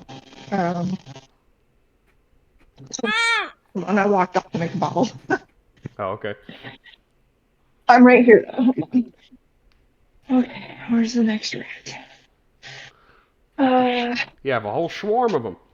A whole swarm. Okay. I'm just gonna start karate chopping fuck out of them around me. Okay. Mm. First swing. Hiya! Misses, unfortunately. Oh, dang. I don't think I get another swing, do I? You Oh, I do do? get one as a bonus action as a monk. Um, And it hits, though. It hits. 10 hits. oh, wow. Barely, but it, okay. Here's some damage. Partially resisted, of course. Yeah, you Alright, punch like a that's my couple of the turn. rats, like, and there's still a whole bunch of them there. So rat number Trace, he's gonna come up behind you there, Kenway, and he is going to take a swing at you.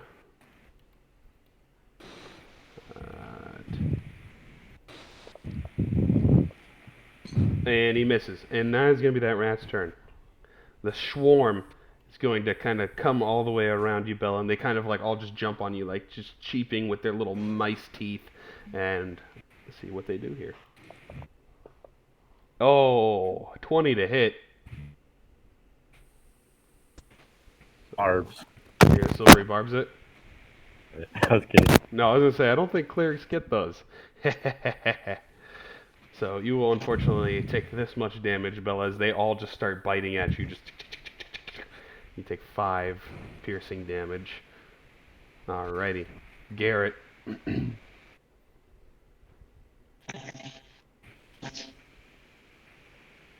I see that, but then I also see the rat free there, and I tried to bite Edward, so I decided to aim my short bow at rat free. Okay.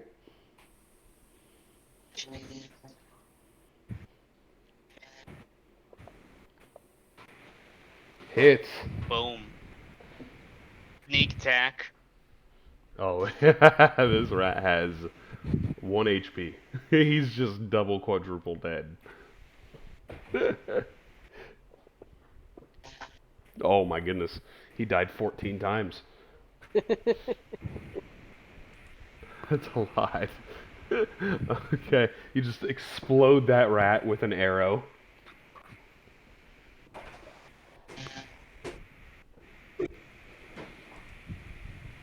Now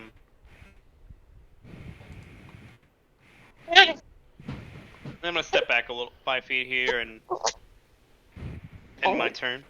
Okay. Cordell. Okay. I am going to... Whoops. Hold on a second. Have I got myself... I targeted myself. I don't want to do that. There we go. I'm going to take a shot at Swarm of Rats. One attack only. That hits. That's a hit. Level 1. There we It go. does decent damage. You killed off about half of the rats in the swarm. I'm going to move 1, 2, 3. Right there. Okay. And that'll be my turn. Edward Kenway. Can I move before I attack or no? Yes, you can. You can split it up too if you wanted. Like if you want to move 3 and then attack and then move 3, you can order those however you want. I'll say I will move. I'll move to the other side, and then I'll like to shoot him with my short bow. Okay. That hits. You do get sneak attack on this. So on your actions tab, you'll see sneak attack. Yes. Go ahead and click the magnifying glass next to sneak attack. And click the little person icon where it says effect. I see use power. I see sneak attack, but I see use power next to it. You're on your actions tab? Yes, and I see rogue action / effects.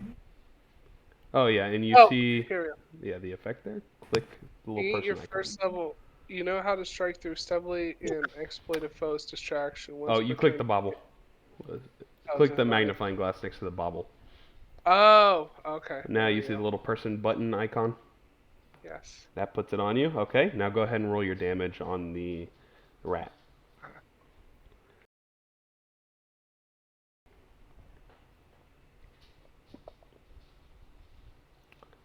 That is pretty good damage. Let me see. I'll put it on the rat. There we go. Okay, so you took out a couple of the rats. They're still standing though. The hell are they still standing? Is that your turn, Edward, or would you like to continue moving? I'll just move forward 2 additional spaces, and then I'll stay there. Okay. Barnaby. Rats walked into a bar. The owner had to shut down the bar due to health violations. It's time to die. Damn, these are just not landing at all. Not my mead. But that is.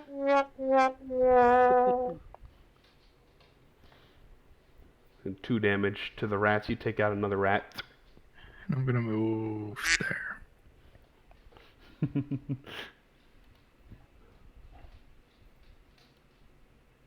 That's my turn. Alrighty. Edgar Allan Poe.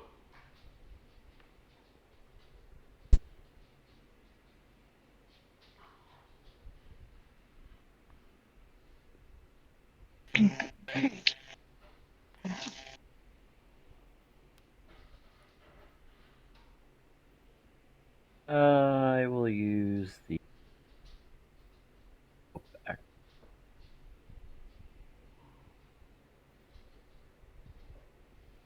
Okay. I'll do it. Alright. So you kind of like, right there, hit that rat, and you're just pointing at him. Bella, it is your turn. You get to roll with advantage if you are attacking the rats. Well, automatic. Oh, it will? Okay.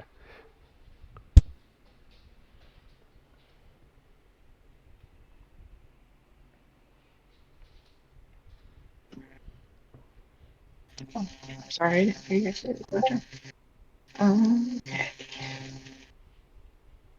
Attack. Dirty 20. That was sexy. For 3 damages on the rats. They're looking really rough. There's probably about 2 rats left. I can do my bonus attack too. Okay. Yes, you can. Alrighty. Yeah. I think this does it. Alrighty, how would you like to finish off the swarm here, Bella? You see me just like karate chopping in the air to try to like slice them in half with my hand, like break their bones, You're just like, and I just knock them all out. you just go and karate chop wild and just kick, punch, slap, and then all the rats are just laying there in a pool of rats. And you guys are out of You your just see first. rat blood flinging everywhere. Oh, it's so much on the map. And as you guys finish off the combat, and you get your moment of reprieve, you still have a whole bunch of noises of chittering down the hallways. But it's during this moment that you can see a body kind of surface in the middle of the sewage here, and you look to see an older looking human man that's covered in kind of like a Steve Irwin kind of explorer's outfit, holding a net, and he has a small backpack or a satchel on his hip. Who's the closest person to him? I'd say it's between you and Cordell. I'll go inside his backpack or satchel to see what's in there, see if there's an ID card of some sorts. Okay. You open up a satchel and it has 10 gold pieces in it, 6 vials of this kind of uh, s- very silvery fluid in these vials. I will give a gold piece to each one of the members, so we're sharing the money fairly. Okay. And then I'll give each one a vial because there's 6 of them, and we can at least all investigate them. Okay. And then there is a net that is laying on this individual as well. Nice. If you would like a net. Or I'll anyone. take it. Why not? Net here. I can just drop. I made parcels and all that for this. I was fairly ahead. Tried to be.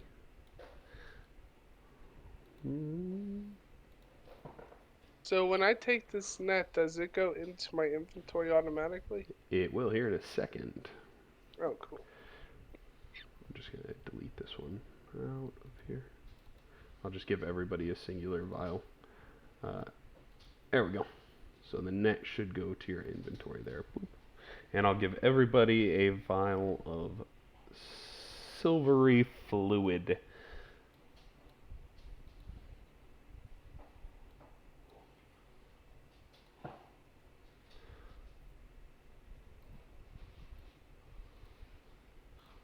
So, if you all would like to try to identify what the vial is, you can make a medicine check for me. Sure, I'll try that. I said a medicine check. Yeah.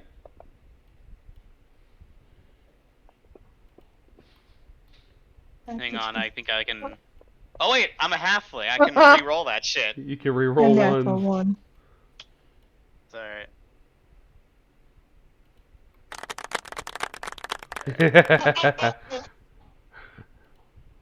And that is why we play halflings. Okay. So, let's say Cordell, you've probably seen this before, and Edgar, you've definitely seen this before. This is a homebrew item I have made called a vial of liquid silver. It's a small vial of silvery fluid, and the applicant can go on a weapon or 20 arrows, and it lasts for an hour. So it makes your weapon silvered for the hour. So it's good against the undead. There are certain monsters that can only be affected by silver. Yeah. Alright, cool.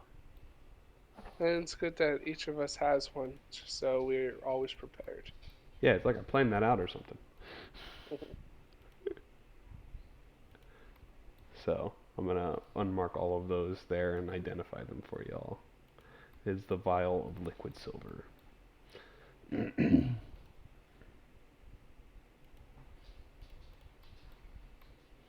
Okay. And the rest of the sewers are kind of free to explore for you now. We're not going to get attacked by any more rats. To be seen.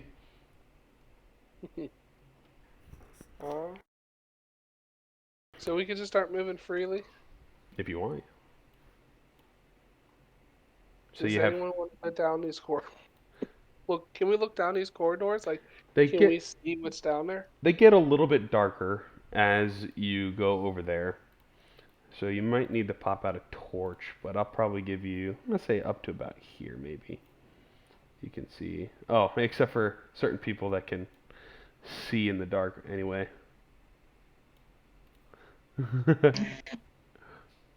Hippo Man is running amok. Okay, and then you also have this room on the left.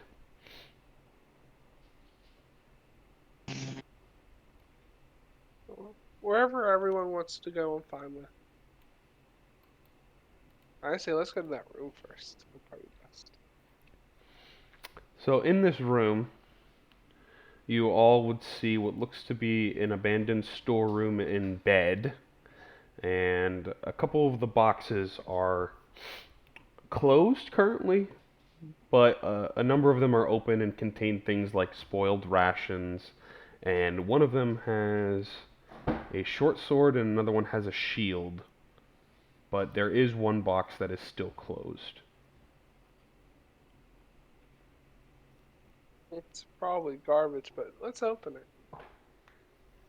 Open it up, and there is a vial that is sort of laying on what looks to be hay of some sort to keep it from cracking open. And it is a very sticky looking fluid on the inside. Is there a label on the vial? Not necessarily. It's kind of like a flask.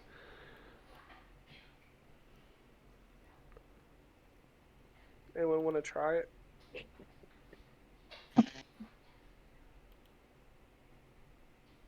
I'll take it and just put it in my thing. Investigate it later. Unless someone else wants to take it.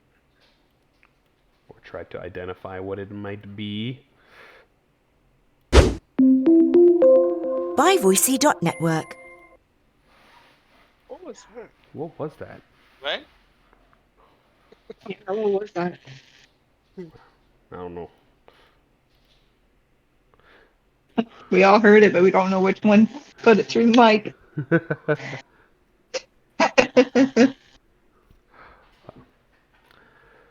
So, does anyone would they like to try to identify what this fluid might be? Would that be I'll give it a shot. investigation check? In this case, it'd be Arcana. Oh, definitely not me. I'm a -1. Anyone else besides me? I'll give it a shot. Oop, somebody beat me to it. Go for it too, Cordell. Me. Cordell is also, and Bella, you probably see it. It's fairly common. This is a flask of alchemist fire.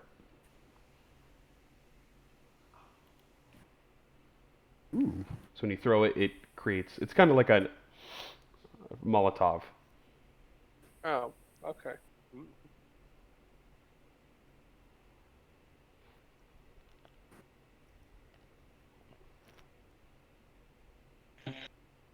Okay, cool. Cool. hmm So who would like to take that? Oh, in addition, in the room you would also find 19 more gold pieces.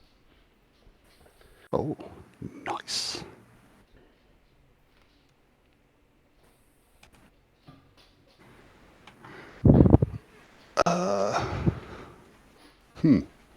Don't everybody jump at once to take the alchemist fire.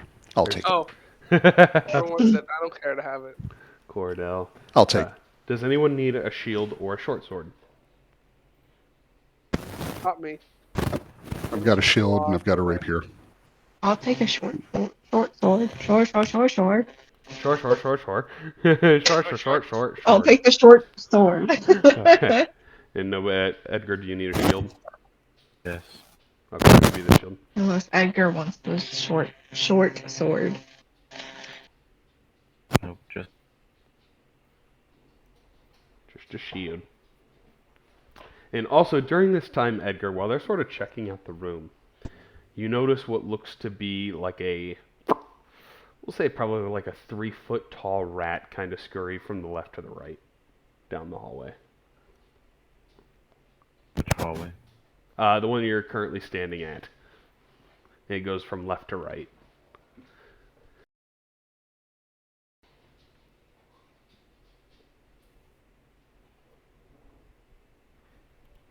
You said a 3-foot tall rat. Yeah. Big ass rat. Can we determine if there's any old uh, blood or anything like that in this rat catcher? Like down the hallway, or Yeah, just see which way he might. you could probably see scraps of clothes and blood dripping further into the hallway. And almost at some points it looks like there's been drags, especially since you can see a bit further with your dark vision. You can make up what looks to be a pool of liquids, not necessarily color, but you'd presume.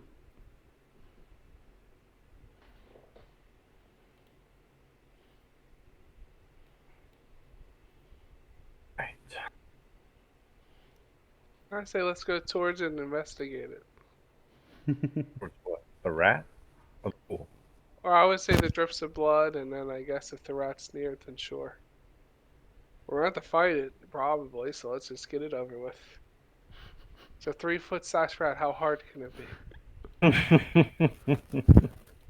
Famous last words. Level 1. Level 1, first time player. Said no one but newbies ever.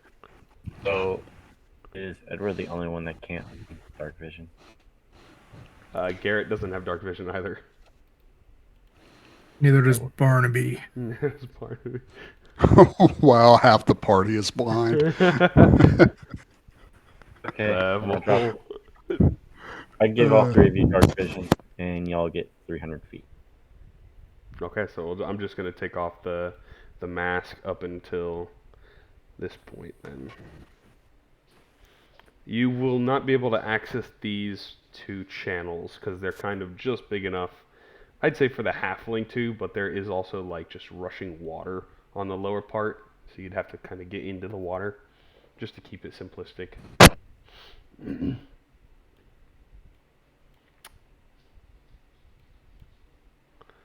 So, as you guys get a little bit deeper and deeper into the tunnel, you'll also be able to see all the way back here. It looks like it goes into a larger open chamber all the way at the end where you can see more and more pools of blood kind of coming up to. And say, go ahead and move your guys' tokens to about where that first entrance is to the left. Up until that point if you would like. Just so everybody's not left out of combat here. Yeah. I got you. There you go. And Garrett. Put him across the way there. Okay. Everyone give me a perception check. Ooh, I like those. Not bad. Not bad.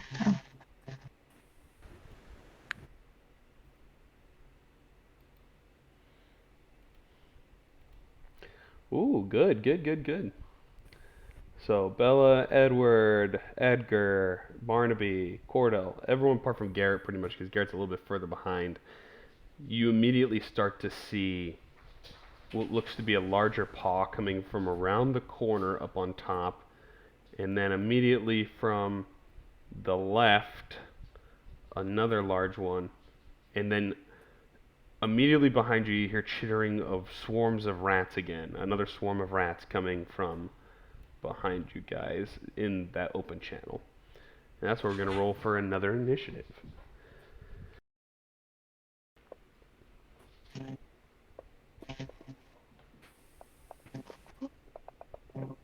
Oh, I thought it was gonna be 20. Dirty 20. Two nat ones. Oh, Edgar got a Damn. -1 for initiative. Awesome. Critical So failure. he's going after everybody and the rats. I think Edward's going to get to I go didn't know again. negatives were possible. Yes, it is. Yes, it is. So, at the top of initiative here, Edward Kenway, you notice this rat immediately, these rats coming up, and you immediately, your eyes catch on to them and lock into fight mode. These giant 3-foot tall rats. Oh. Let me see. Which one's this? I'll go after Giant Rat 2 because it's in front of me. Okay. So I'll take 3 step or walk up in front of it. And then I will use my short sword against it. Okay. Go ahead and roll it on the token next time, but let me see if it hits or not. Oh, sorry. It does not hit, unfortunately. So you run up to it and you swing, and the rat's just like, and it just misses it. Alright, there goes my combat. I'm gonna just stay there. Okay. Bella the Rat Puncher. Punch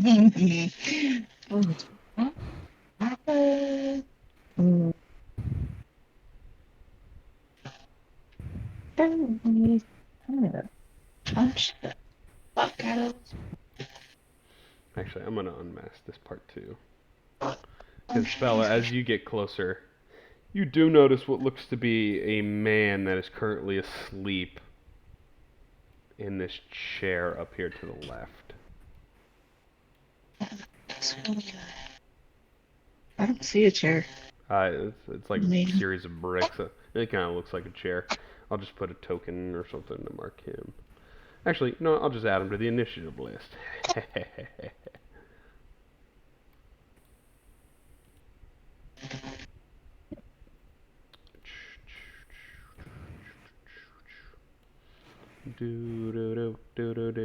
And this man that's currently sleeping,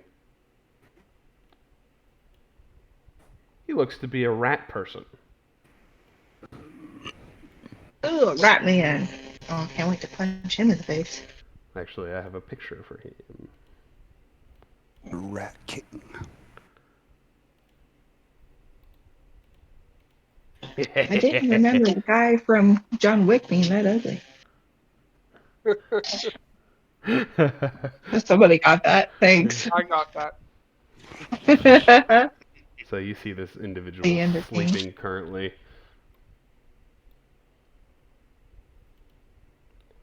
Okay.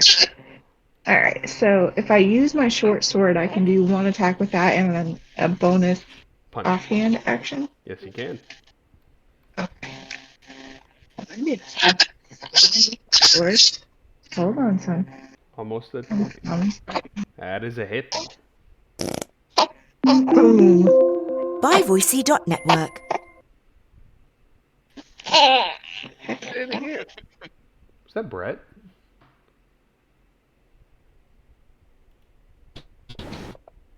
Well, it was me. And a miss. You're by Lucy.network. Nope. Alright. That's my Probably turn will. 'cause I used all my movement. Okay. This is diabolical like that. So you swing and you cut the rat, and the rat is almost dead on the first hit. And then you punch at it and miss, unfortunately. So is that your turn there, Bella? Okay. Garrett. Alright.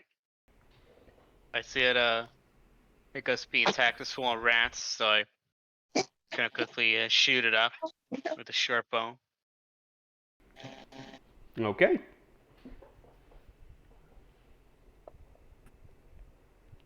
$11 hits with sneak attack. Alright. Sneak attack.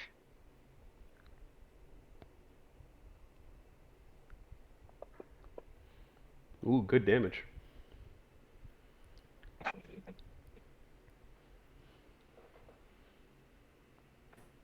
Yeah, that's not much I can do your stuff. Yeah, I think I'm just gonna stay where I'm at in my turn. Okie doke. Cordell. Okay. Let's see. We've got a swarm of rats over here next to Edgar. Yeah, I think I'm going to take a shot. Them. That's a hit. That Come is a hit. on, big damage. That is damage. That's slightly better than the first time I did damage on the last combat. All right, that'll be my turn. Alrighty.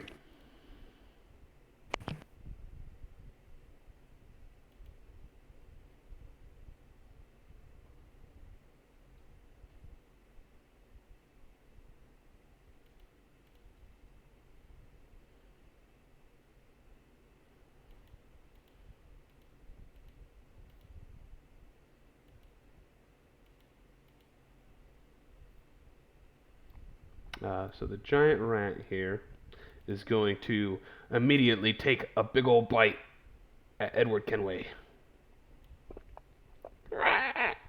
It's a 23 to hit. So Edward Kenway, you take 4 damage as it bites you right in the hand and kind of shakes onto you. Rabid Alright. rat. Barnaby. Okay. Make sure. I'm gonna move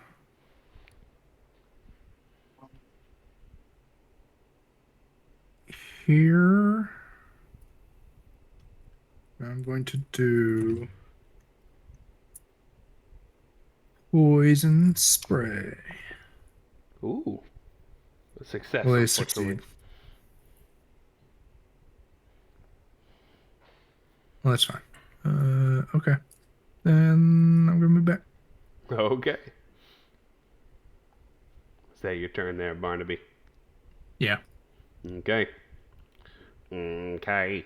We got giant rat numero uno is gonna get its revenge bite on Bella. With a natural 1, it kind of like fumbles over and rolls and lands there in between you all. Swarm of rats. It's gonna pull out. He's gonna split here. He'll just come in the middle and he'll probably attack. Let's go for Edgar. With a 12 misses, that'll be their turn. These guys are not in initiative yet. And he is not. Edgar. Oh my god. Edgar's underneath all of the things that haven't rolled for initiative yet.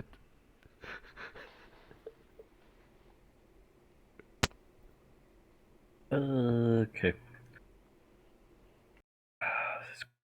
Okay. Well, it's like that's a little bit. What happened? You will lock up just a little bit, just because I'm a bit slow on rocks and stuff. I take a swing at the rats. Okay.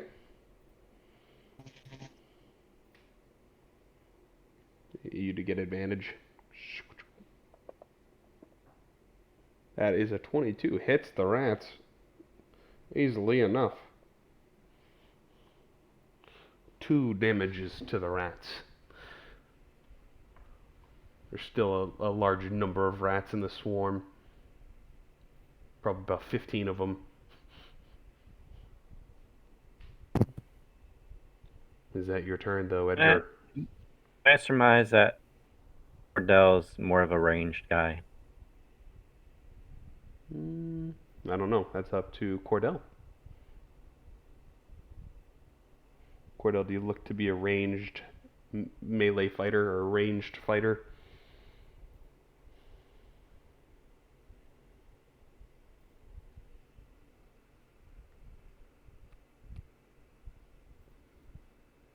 Move, and I'll take the up. Okay. Move out. Take it. Yeah, I'm trying to grab it. 9 misses. And move back in. And that'll do it. Okay. Edward Kenway. I'm going back after Giant Rat 2 again. Okay. Show him how it's done. Oh, That is a hit. This time you don't get sneak attack, unfortunately, so it'll be a normal attack. Still some pretty good damage. You slash the rat and it's almost dead in 1 hit. sweet. Is that your turn there, Edward Kenway? I'm gonna back up. So if you do that, both 1 and 2 could swing at you, if you wanted.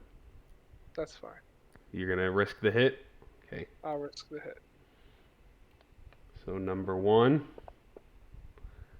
hits for this much damage, and number 2 swings at you as you run away and hits for this much damage. And unfortunately, as you turn and run, they bite you in the back and you fall and collapse onto the ground. I die. You're not dying. You're dying. No, you're just down. You're not dead yet. Yeah. There are ways to save you, per se. Okay. Those attacks can be brutal sometimes and dangerous. And I'm the one who said a 3-foot rat could be dangerous. Yeah, indeed. Yeah. So, unfortunately, Edward, that is your turn. Bella.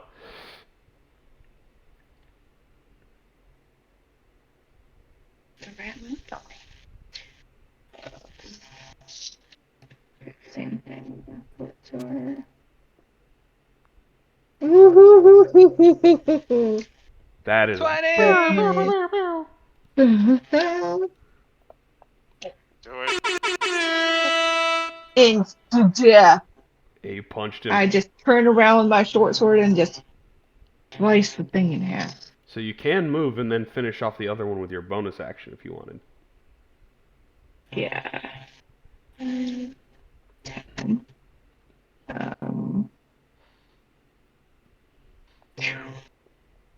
Wow, that is a dirty 20. Also hits. And 2 rats, just like that. They're both dead. And then that's 10. That was 10 movement. Yep. 20, 25, 30. You're next, rat dude. As you punch those rats, they kind of squeal. And in that moment, you see him kind of... He kind of wakes up. Time for the fun. He sits up and he looks at you and he's like, this is happening.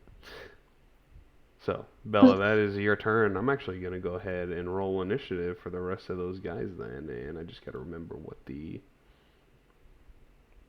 that guy is 2. Okay. So what everyone else saw was I like up from low up, sliced the one rat in half, and then like did a twirl and like backward punched the other rat and killed it. And then went forward to the other rat guy. And as he kind of wakes up, he turns and looks at you and he just like lets out a weird kind of noise. And you'll see 2 strangely looking rats and another big rat appear. And I'll show you what the strangely brain looking rats are here in a second. They're very interesting looking. They are rats and part of their brain is showing. Ew. Ew. So he wakes up and then these things just appear from under his chair. And he sits up. We got company. So, is that your turn, Bella?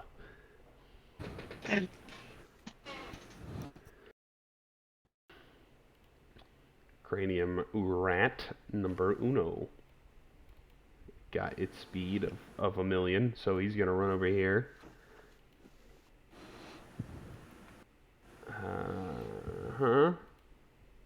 As he walks over towards you, his brain starts to shed light, kind of like a torch. And you can see the rat easily as the brain is visible, essentially, and flashing, glowing. That's a 22 hits. So you take 1 piercing damage. This individual is going to stand up. And he is going to run over real quick. 10, 15, 20. And he's going to grab his stuff. And come back 10. And he is going to hold there for a second. That'll be his turn. Garrett. I see that Edward's now down, and I'm like, I feel a bit tingle in my chest. Like, wait, I might be able to do something. He jazz. Edgar Cadell covered me, and So I'm moving, so I'm gonna use my action to disengage. Okay. Are you sure you Gonna want to move. do that? Because that takes an action too for your other thing, I see. Yeah, I'm using an action. I'm using my action to disengage. Okay. Have to. 10. Already took an opportunity on me. Yeah, the rat already used its opportunity attack on Edgar, so you Oh, don't have to really? Okay. disengage. Yep. Okay. So you just run up. So I'm just gonna move about normally, and I still say the same thing, like cover me, and I'm gonna use my action here. I'm gonna try to tap on Edward, and a bit of a green light appears, and I'm casting Spare to Dying Okay. on Edward. Sounds So he good. is now stable. Thank Alrighty. you. I'm back from being knocked out. No, you're just not dying anymore. You're stable. You're just sleeping currently. Yeah, because if I didn't do that, then you would be. You have a When your chance of turn dying. comes up, you would roll death saves. But I was able to Stop the death saves, essentially. stop that, so now you're just knocked out. Gotcha. Thank you. Mm-hmm. Now you're Better be just knocked sleeping. out this time. Yeah. Yeah. Now, on the other hand, if you'd tried to sleep with Bella's sister, your ass would be dead. Garrett, is that No your more turn? sleeping with my sisters, okay? Uh, I've had enough of that in several other campaigns. yeah.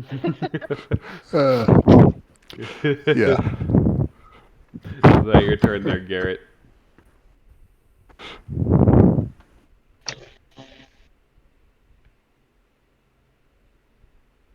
Yes. Yay, nay? Let's see. That was all my movement and my action. I don't really have any bonus actions I can do. So that'll be the end of my turn. Alrighty. Cordell. All right. I'm going to switch out my longbow and get my shield and rapier out. Okay. And I'm going to try to stab the swarm of rats Okay. back with my rapier. You do get advantage if you want to roll one more. Oh, yes, I do. I just seen them make a rat Even skewer. I'll take it. 2 damages. Okay. And that'll be my turn. Okay. Cranium rat number 2. 15, 20, 25, 30. I don't think it would do that. It would just probably be right there. It's going to attack at you.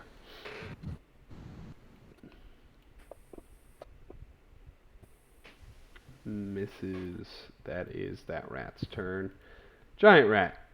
5, 10, 15, 20, 25, 30. This is where I say sorry. Because this rat has a fun ability called Pack Tactics. So that hits. Do you have to kill my character? I don't know. So you do fall to the ground as the big rat comes around. Barnaby.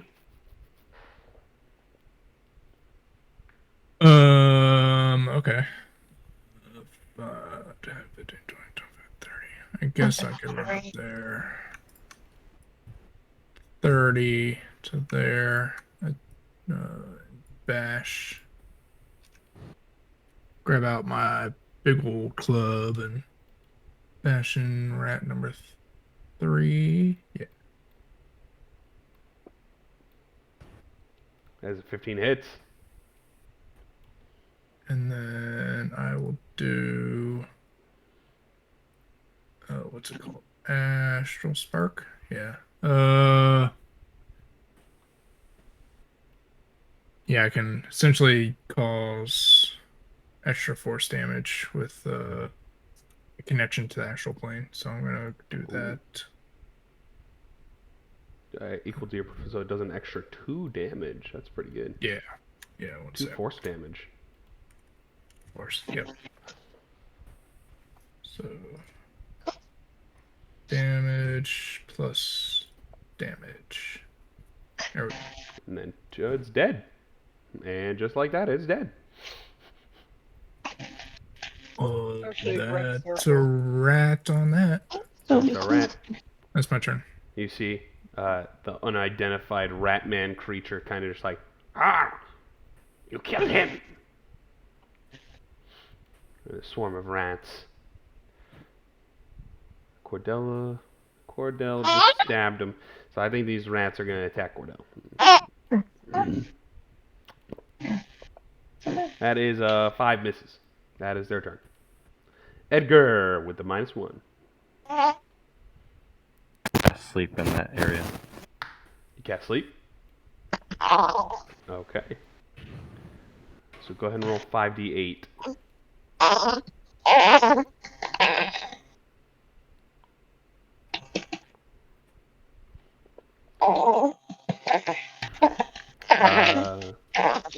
Cranium Rat 1 and 2 pull from the pool first, and they are unconscious, and with the 14 left, it is not enough to put your rat friend up there asleep.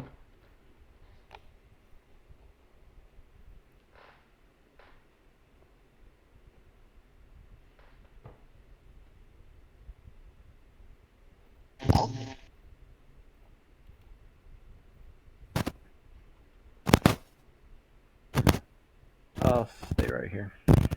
Okay. So, Edward, go ahead and roll a d20 for me. It's not a death saving throw, but if you roll a 20, I'll let you get up with 1 HP. It's my fun little rule here. Alrighty.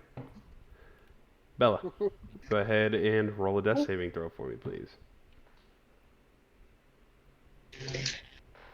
Okay.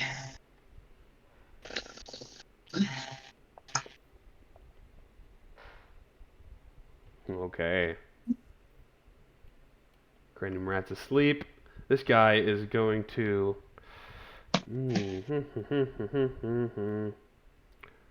5, 10, 15, 20, 25, 30. He's starting to run straight to the right, and he is going to shoot his hand crossbow over at you there, Barnaby, as he's running. He's kind of like... with a 22 to hit. You take... Oh, yeah! You take 8 piercing damage as he shoots you with his bow. Garrett. It's not very funny.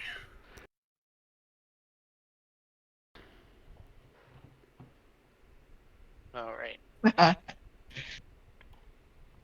see up ahead of Bella's knocked out with the swarm of rats here as well. Yeah, they're asleep currently. Yeah. So I guess what I could do here is move here 5, 10, 15, 20. And then I'm gonna quick look backwards and shoot the swarm of rats. Okay.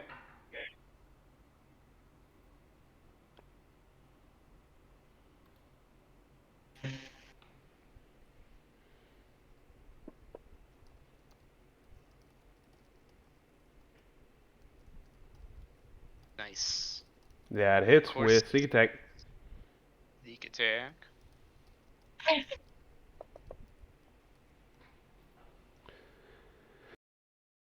Let's 3 roll damages to wild. the swarm of rats. And they are looking... You killed about more than half of them.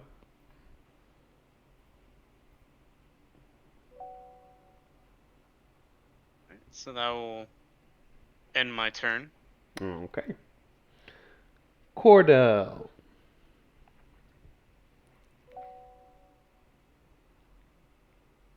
All right, now that I am no longer on mute, I'm going to stick with my plan from last round and try to stab the swarm of rats to death with my rapier. Ha ha ha. Level 1. And I missed. Okay. That will be my turn. Level 1. I love level 1. Level 1. Well, you're going to be seeing it Level for a 1. couple sessions, so. Number 2's asleep. Barnaby. Well, he's there. He attacked me. I'm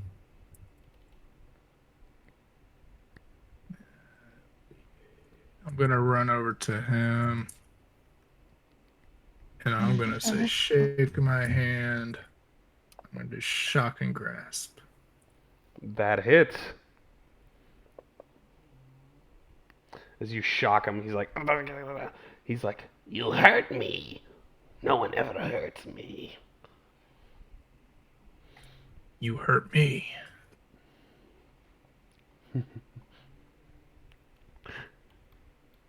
So is that your turn there, Barnaby?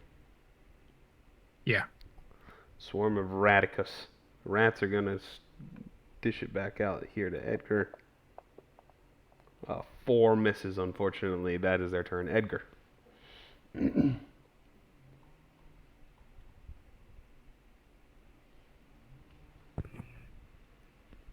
I'll just do.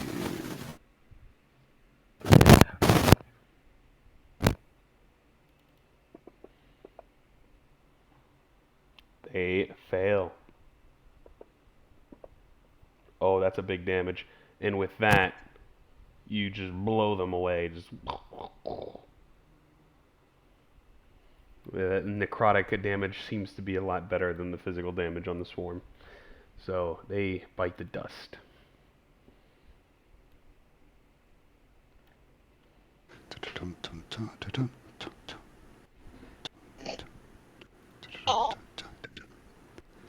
Dirty. Unfortunately, that's it. Alrighty, that is your turn. Edward Kenway, go ahead and roll another d20 for me, please.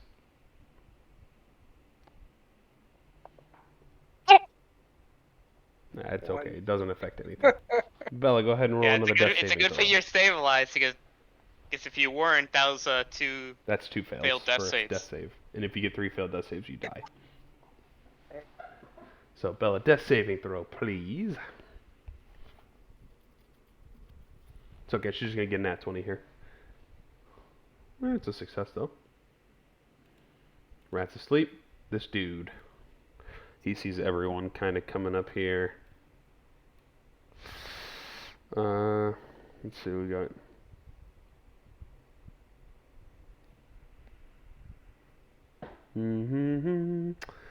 He's gonna roll. He sees 3 people that are up. I'm gonna roll a d6 to see which one's gonna be. 1, 2 on Barnaby, 3, 4 on Garrett, and 5, 6 on Edgar. 5, 6. So he's gonna pop a shot over at Edgar, and he is going to keep running.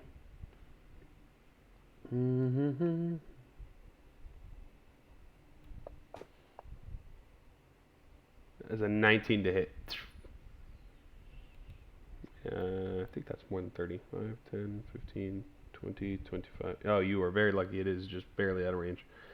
So I'll roll another one. So it is a miss. So he fires the crossbow and it just tinks right next to you. And he's going to keep running. 5, 10. So you get opportunity attack if you want there, Barnaby.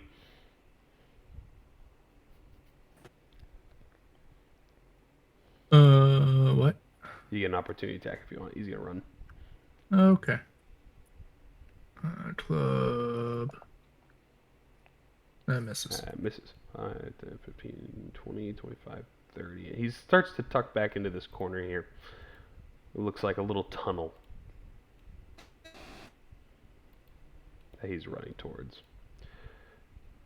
That'll be his turn. Garrett.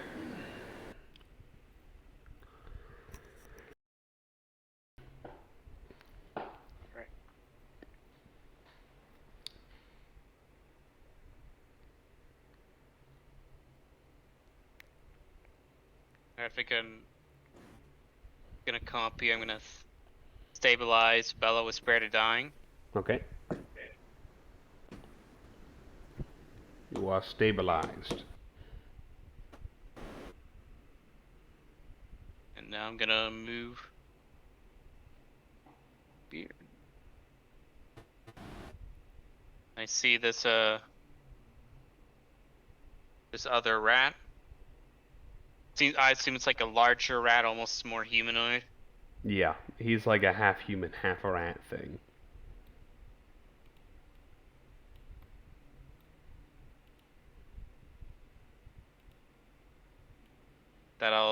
I'll end my turn. Okay. Cordell.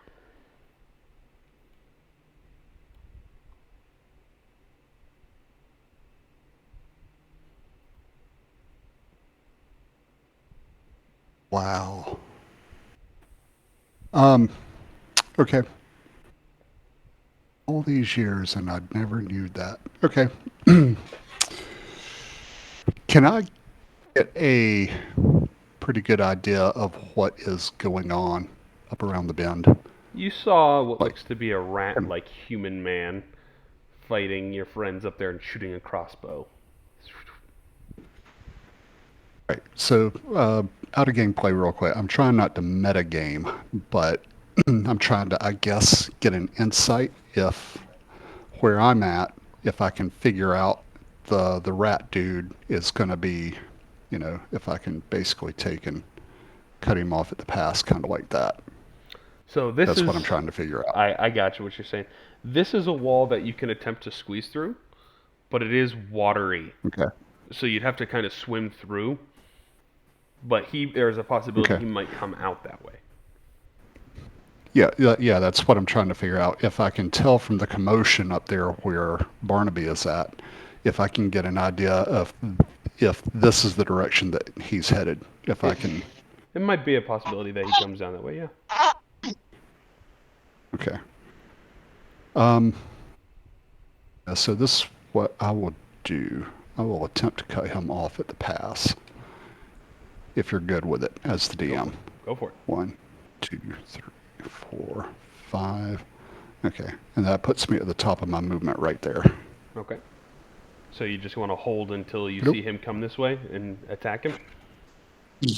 Yeah, I'm going to switch out my longbow and I'm going to get my shield and my rapier out. Okay. That'll be my turn. And just hold. If he comes in range, stab him? Yep, Okay. exactly. Cranium rats. Still asleep. Barnaby. I'm going to shoot him with my crossbow. Okay. It hits. Unfortunately, as the arrow sinks into him, it doesn't seem to damage him at all. Oh, shit. Okay.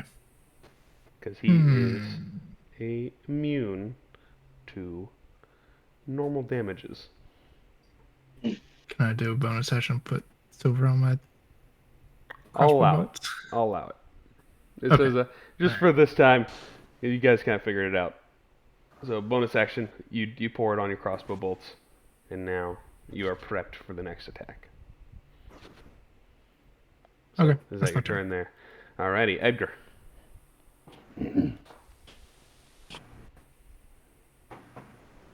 From here. Yeah, you can see him, yeah.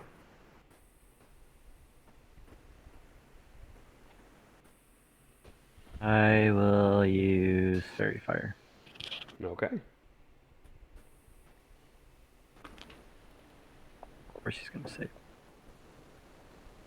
14, meet it to beat it.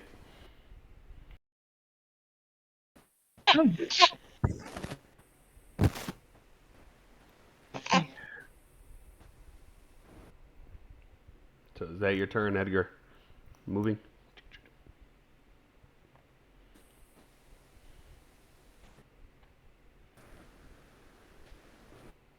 I'll go right here. Okay. I'll do it. Edward, go ahead and roll another d20 for me, bud. I'm on V20. Yes, Nope. that's 3 successes now? I think that's 3 successes. So after your third success, you go ahead and you stand up with 1 hit point, Oh, and you can take your okay. turn. I'll do that so you don't have to feel like there is no option. Gotcha. So go ahead and take your turn. Alright.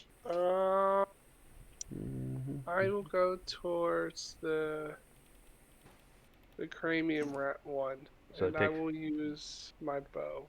So it takes half your movement to stand up. So then you have 15 feet left. 1, 2, 3. I'll go there, and then I will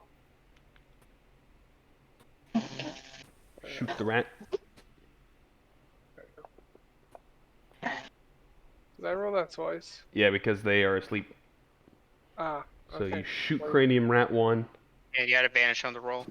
and you're gonna just blow it away. You get sneak attack damage. So you I can do. click your sneak attack and then roll your damage on him. Alright, and then He's just gonna disappear. He's just gonna get dusted. Yeah, you killed him by 8. You just blew away the sleeping rat. alright. Alrighty. Literally That's put him fair. to sleep permanently. Alrighty. That's your turn there, Edward. Yep, that's my turn. Okay, Bella, go ahead and roll another. Just go ahead and roll a d20. We on d20s now. No more death saves. Okay. Rat is going to spin around and he's going to shoot his bow. 5, 10, 15, 20, 25, 30. Disadvantage at Edgar. He sees religious man come around. He's like, me no like. Oh, it's a natural 20 and a natural 1. So he's like, oh, it's going to hit him. And then it curves off at the last second. And then he's going to run into the tunnel. 5, 10, 15, 20, 25, 30. Just say he's coming down here. That'll be his turn. Garrett.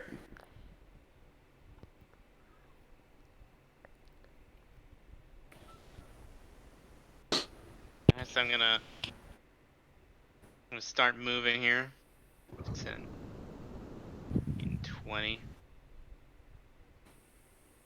After him, but then I quickly go and basically do a quick fire of my short bow at the sleeping Cranium Wrap 2 Okay.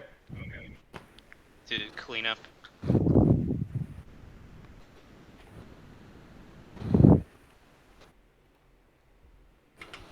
Clean up crew. Somebody call an exterminator?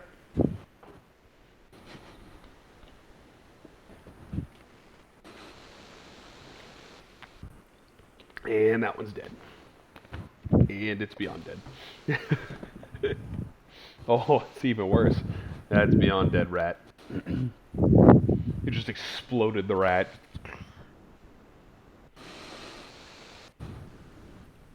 Nice. Alright. That'll do it there, Garrett. Yeah. It's my turn. Alrighty. Cordell. You can kind of hear him running down the hallway, like. But you haven't Okay. seen him come into the opening yet. But you can hear him. Okay. Vial of silver liquid. I'll let you put it on as a bonus action too for the vial of silver. Yeah, that's what. Okay. I think what I want to do is I definitely want to apply the vial of silver to my rapier. Okay. And I think, okay, so I'm going to apply that, and then I'm going to move 1, 2, see if I can ambush him from this spot right there. That'll be my turn. Okay.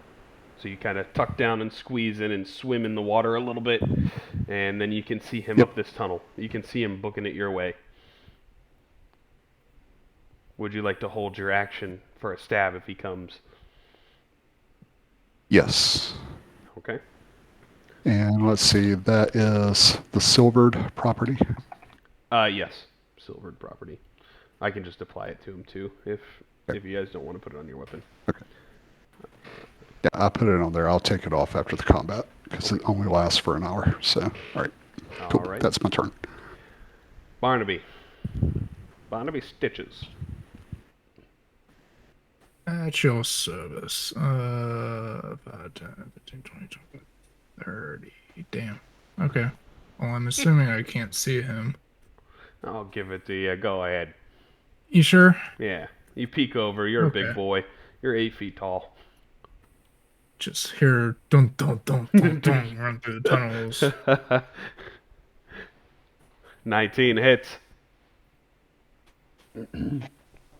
Hopefully that works. There we go. So you shoot him. It pierces through his main cloak that he has over, this like raggedy kind of one, and pierces into his skin. You see it burn a little bit. But then you notice like the hole that you shot the arrow in, it looks like he has a nicer cloak on underneath that one that he has on over it. So it didn't destroy that cloak per se, but it did do some nice damage to him. Is that your turn there, Barnaby? Yep. Alrighty, Edgar. Can I cast guidance on Bella? See if I can help her out. I'll allow it. Why not? Or you can give me a medicine check if you want to assist her.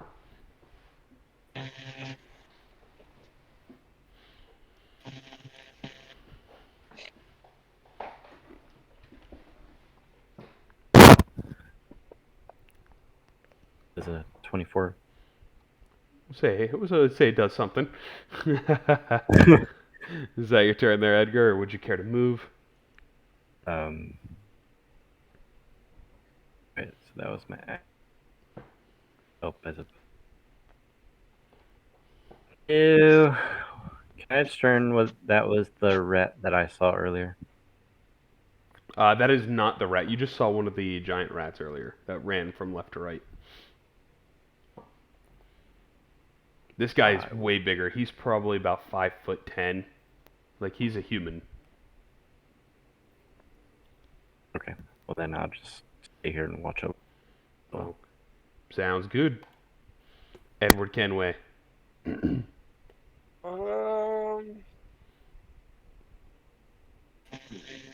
Either way I go, I'm not going to really do anything to him because he's in that corridor. So I'm just going to move 1, 2, 3, 4. I'm just going to move myself down there, and then that will be my turn, and I can help Cordell if he needs it. I'll start coming behind him. You can use your action to move again if you wanted to. It's called a dash. Oh. So I'll do that. Alrighty. So you can go ahead and dash up another 6 squares if you wanted. Push that way. Just kind of booking it. That's my turn. Alrighty. Bella, go ahead and roll a d20 and add a d4 to it.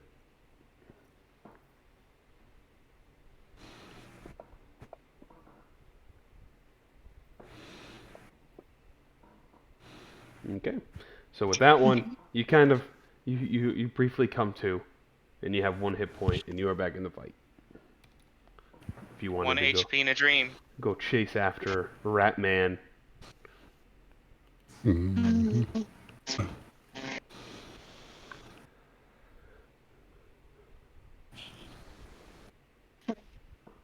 Yeah, sure.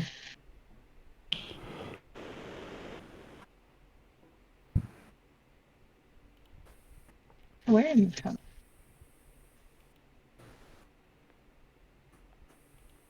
Oh. 5,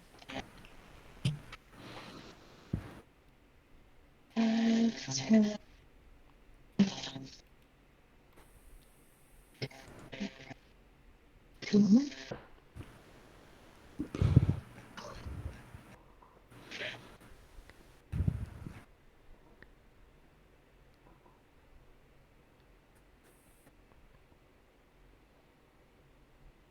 Move my offhand?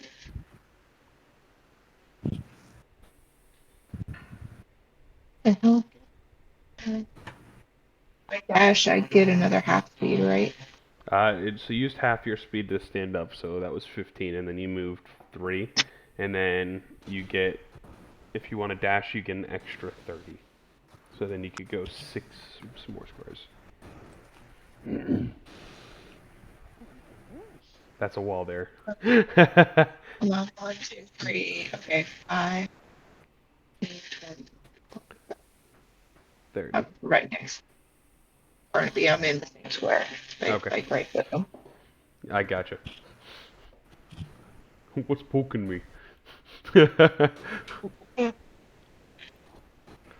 And that's it because I'm not close enough.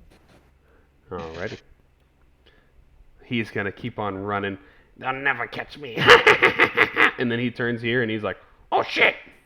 So go ahead and get your attack off, Cord. He's kind of like looking behind him, and then he spins around. He's like, oh shit! And then you just swing at him. Which that hits with the silvered rapier. Good. I'll apply it to him for 6. Okay. As you stab him, Huh. you also pull out and you see a little Okay. bit of blood on the rapier. You got him pretty good. Okay. Sweet. And that's my turn. That is your turn. Alrighty. Garrett. All right.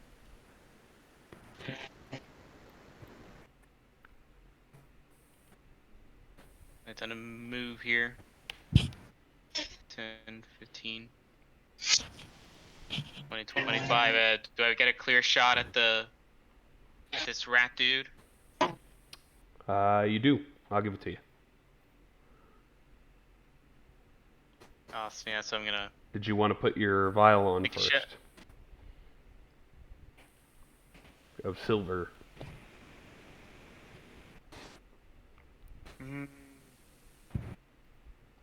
Yeah. Do I get the feeling that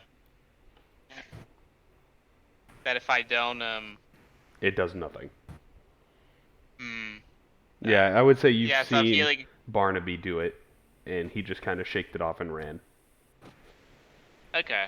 I'll follow Owen's lead and also use my bonus action to get the silver stuff on me. Okay.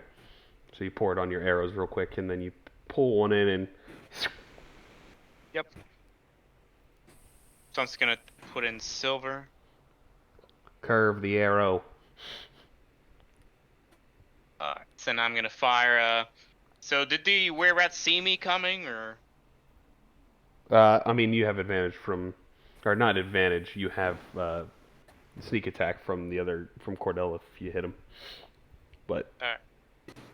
no advantages. Okay. That hits, though. Nice. And you get sneak attack. This could be a big hit. Oh, that is a big hit. Holy is. cow. Boom. You hit him and it almost floors him. He almost stumbles to the ground. You will never kill the Rat King, Jackson.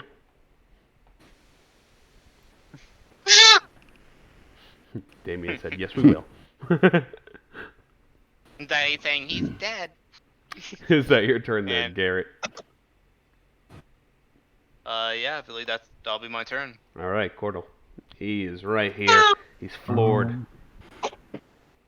Alrighty. Here we go. First level, don't let me down. Level 1. Level. And it. And I'm still first level, so I can't action surge. That's it. Barnaby. Barnaby's gonna do it here, I think.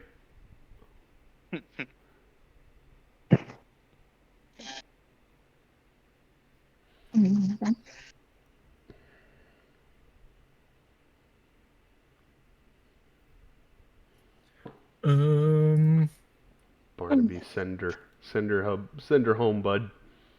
5, 10, 15, 20, 25. Hey, 30. And I'm just gonna bust his noggin open with the club. Is your club silvered? No, it's fine. It's fine. Oh, well, I got shocking grasp. I can do that. That you That can, definitely hurt him. and you do get advantage from flanking for a shocking grasp. It's a good thing you needed it. Alrighty. Here, hold this. How would you like to do this? I'm just gonna run through, Nice. push Garrett out of the way. Get out of my way. Dun, dun, dun, dun. I'm just gonna put my hand on top of his head and just say, "Shocking to see you again." As, Shock him. as you grab him, and you just hear him, and he just kind of fries and falls to the ground. You notice a couple of items. Actually, it would be patches of silvery fur come off of him. He has a very elegant cloak that resembles that of a stingray of some sort. And then he also has, that comes out from underneath his coat, a little pet rat.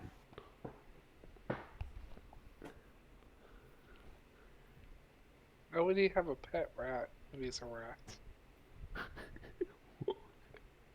Oh, the irony. And he also has a pocket of some change.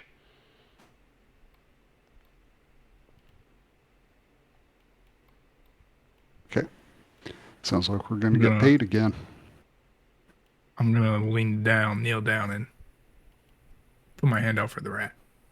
He sort of twitches his head a little bit.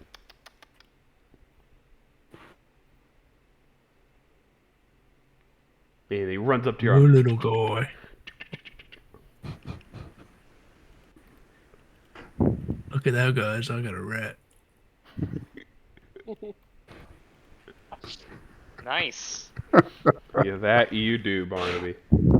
His name is Sprinkles. Pet rat named Sprinkles. Sprinkles and stitches on the road again.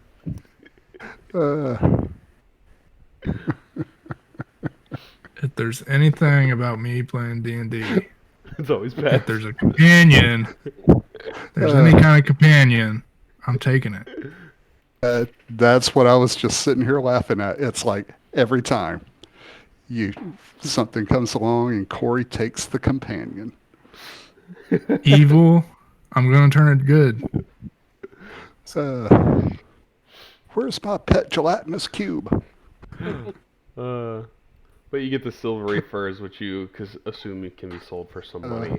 So I can convert those furs to money if you want to. Yeah, that works. It's a gold piece each of the furs. Sweet. And then they have this Alright, elegant who can't cloak. swim? This elegant cloak on. Oh, well, I guess we don't know what it means or is, right? I would probably say no.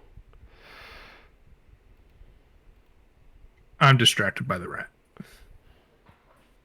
Got a pet. Gonna love it and feed it. Are you gonna stick with the name Sprinkles or are you gonna name it George? I'm gonna love it and hold it. Name him George. So who would like this elegant, this kind of grayish blue cloak with gold rims and a stingray tail?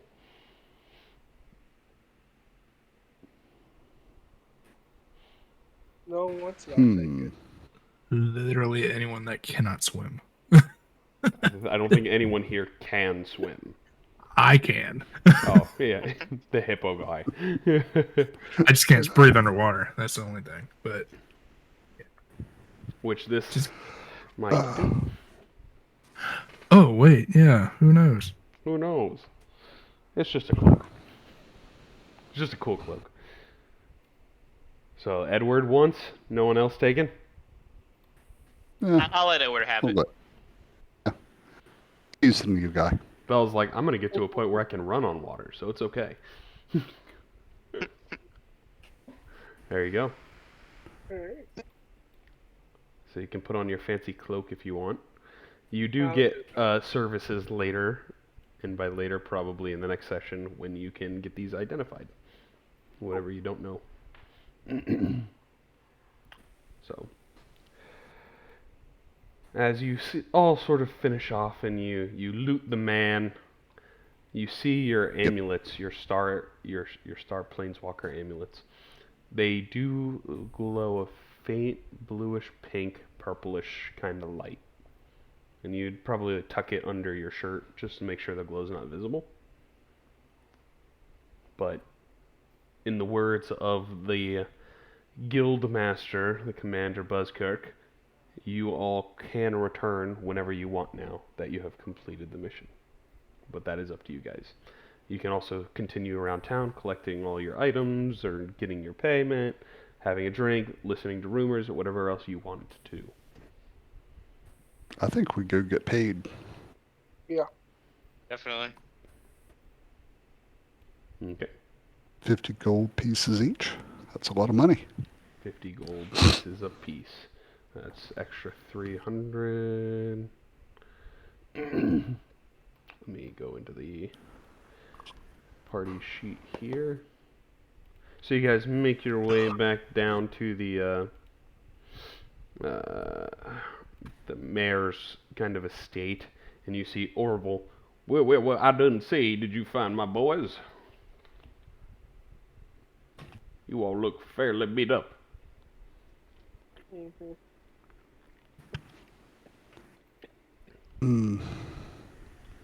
All right, Edward. You're the front man. Do the talking, brother. Oh, sorry. We did. Well, we found a lot. Well, how do we want to say this nicely too? They didn't make it, but we took out the Rat King. Well, I do say that is a sad thing. You know, ever since our man Jackson wasn't feeling too well and he had to leave the rat catching force, he was the best. I will say Jackson was the best. I'm sure he could have handled it. Which you guys know Jackson was the Rat King. So, here you go. Yeah. Well, thank you for your services to this this lovely village. And he hands you each a little stack of 50 gold. Nice. Nice. Go have yourselves a lovely beer down at the watering hole. And enjoy your time here in town. We enjoyed having you. Thank you. Much obliged for your hospitality. Not a problem. Which, funnily enough, you would have seen a couple of buildings that have like little wooden hanging signs out front off of chain links that say, one of them says the watering hole, which is the local tavern if you all wanted to stop in for a drink. It is up to you guys. Yeah, things. Sounds like a good idea. I agree. Let's go in there. Okay. I want you to go ahead and roll a d6 for me. As I Just pull- one person or everybody? Yeah, just one person. Oh. For Ken, he got it. He got it. Okay, where did I put this? Is in here, I think. I have too many files on my phone. Okay. So you would overhear a couple of rumors about how another village or town might possibly be having some kids that are trying to build, and they might have built a big tree house in this forest. And it was really nice that they had this really old lady to help them build this tree house. That's probably like the main rumor you would hear going around.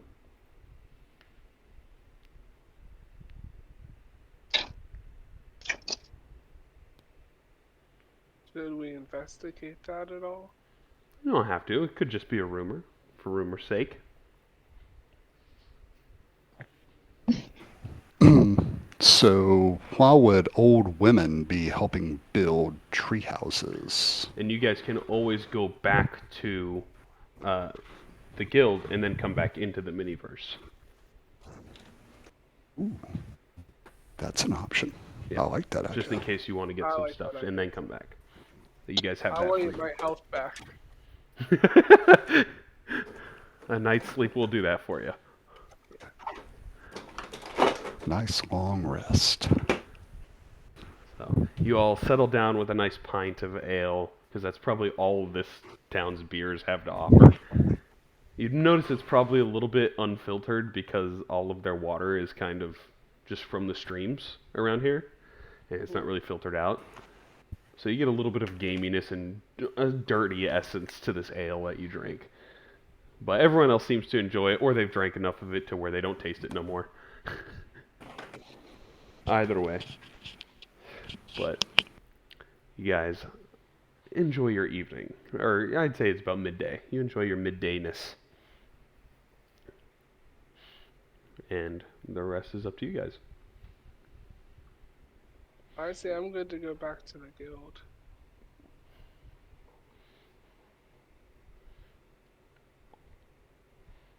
Are Yeah, I'd say the are same. things lit up? He's what?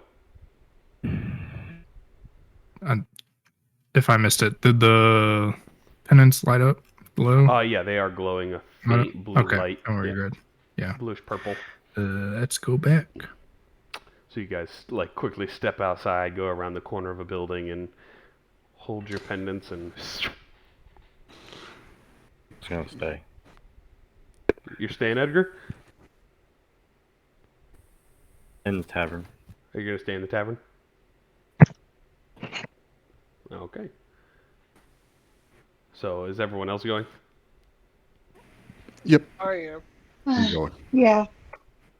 Okay.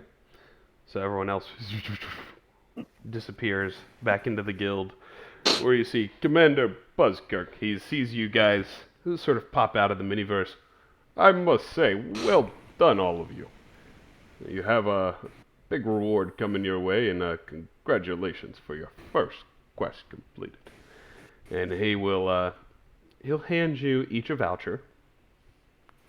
You can use this at any one of our stores or shops here, and you get one free item from that vendor, only usable one time. And the item is within reasonable range for a starting adventure for you. If you wanted a gun, you could go get one of those. If you wanted to get maybe a different kind of weapon, a sword, shield, maybe a very mundane item, it's also on the plate for you. I want a gun. You want a gun? Very well then. So, this is where we're gonna call the end of the session here. And one more thing for each of you. Your pendant, your amulet that you're wearing, it glows a little bit closer to you. And it almost feels like it's becoming part of you at this point. And you are officially a member of the Spelljammer Hall. And your lowest stat score you can increase by 1 point. Oh, The lowest what's one? that? Your lowest stat. So, for you, Edward Kenway, your strength is now 8 instead of 7. Oh, okay. There we go. There you go.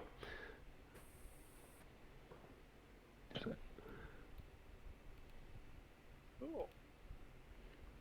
I will have to say, I enjoyed this more this way. I thought it was a lot easier to follow and understand, seeing all the pictures. Yeah, that's why I try to get as much as I could generated for these things. So, Edgar, you do get the same benefits even in the plane. I just assume you're going to wait here until they come around and then ask more questions. Try to get some information when we come back. But awesome first session, everybody. That was fun. Yeah, that was great.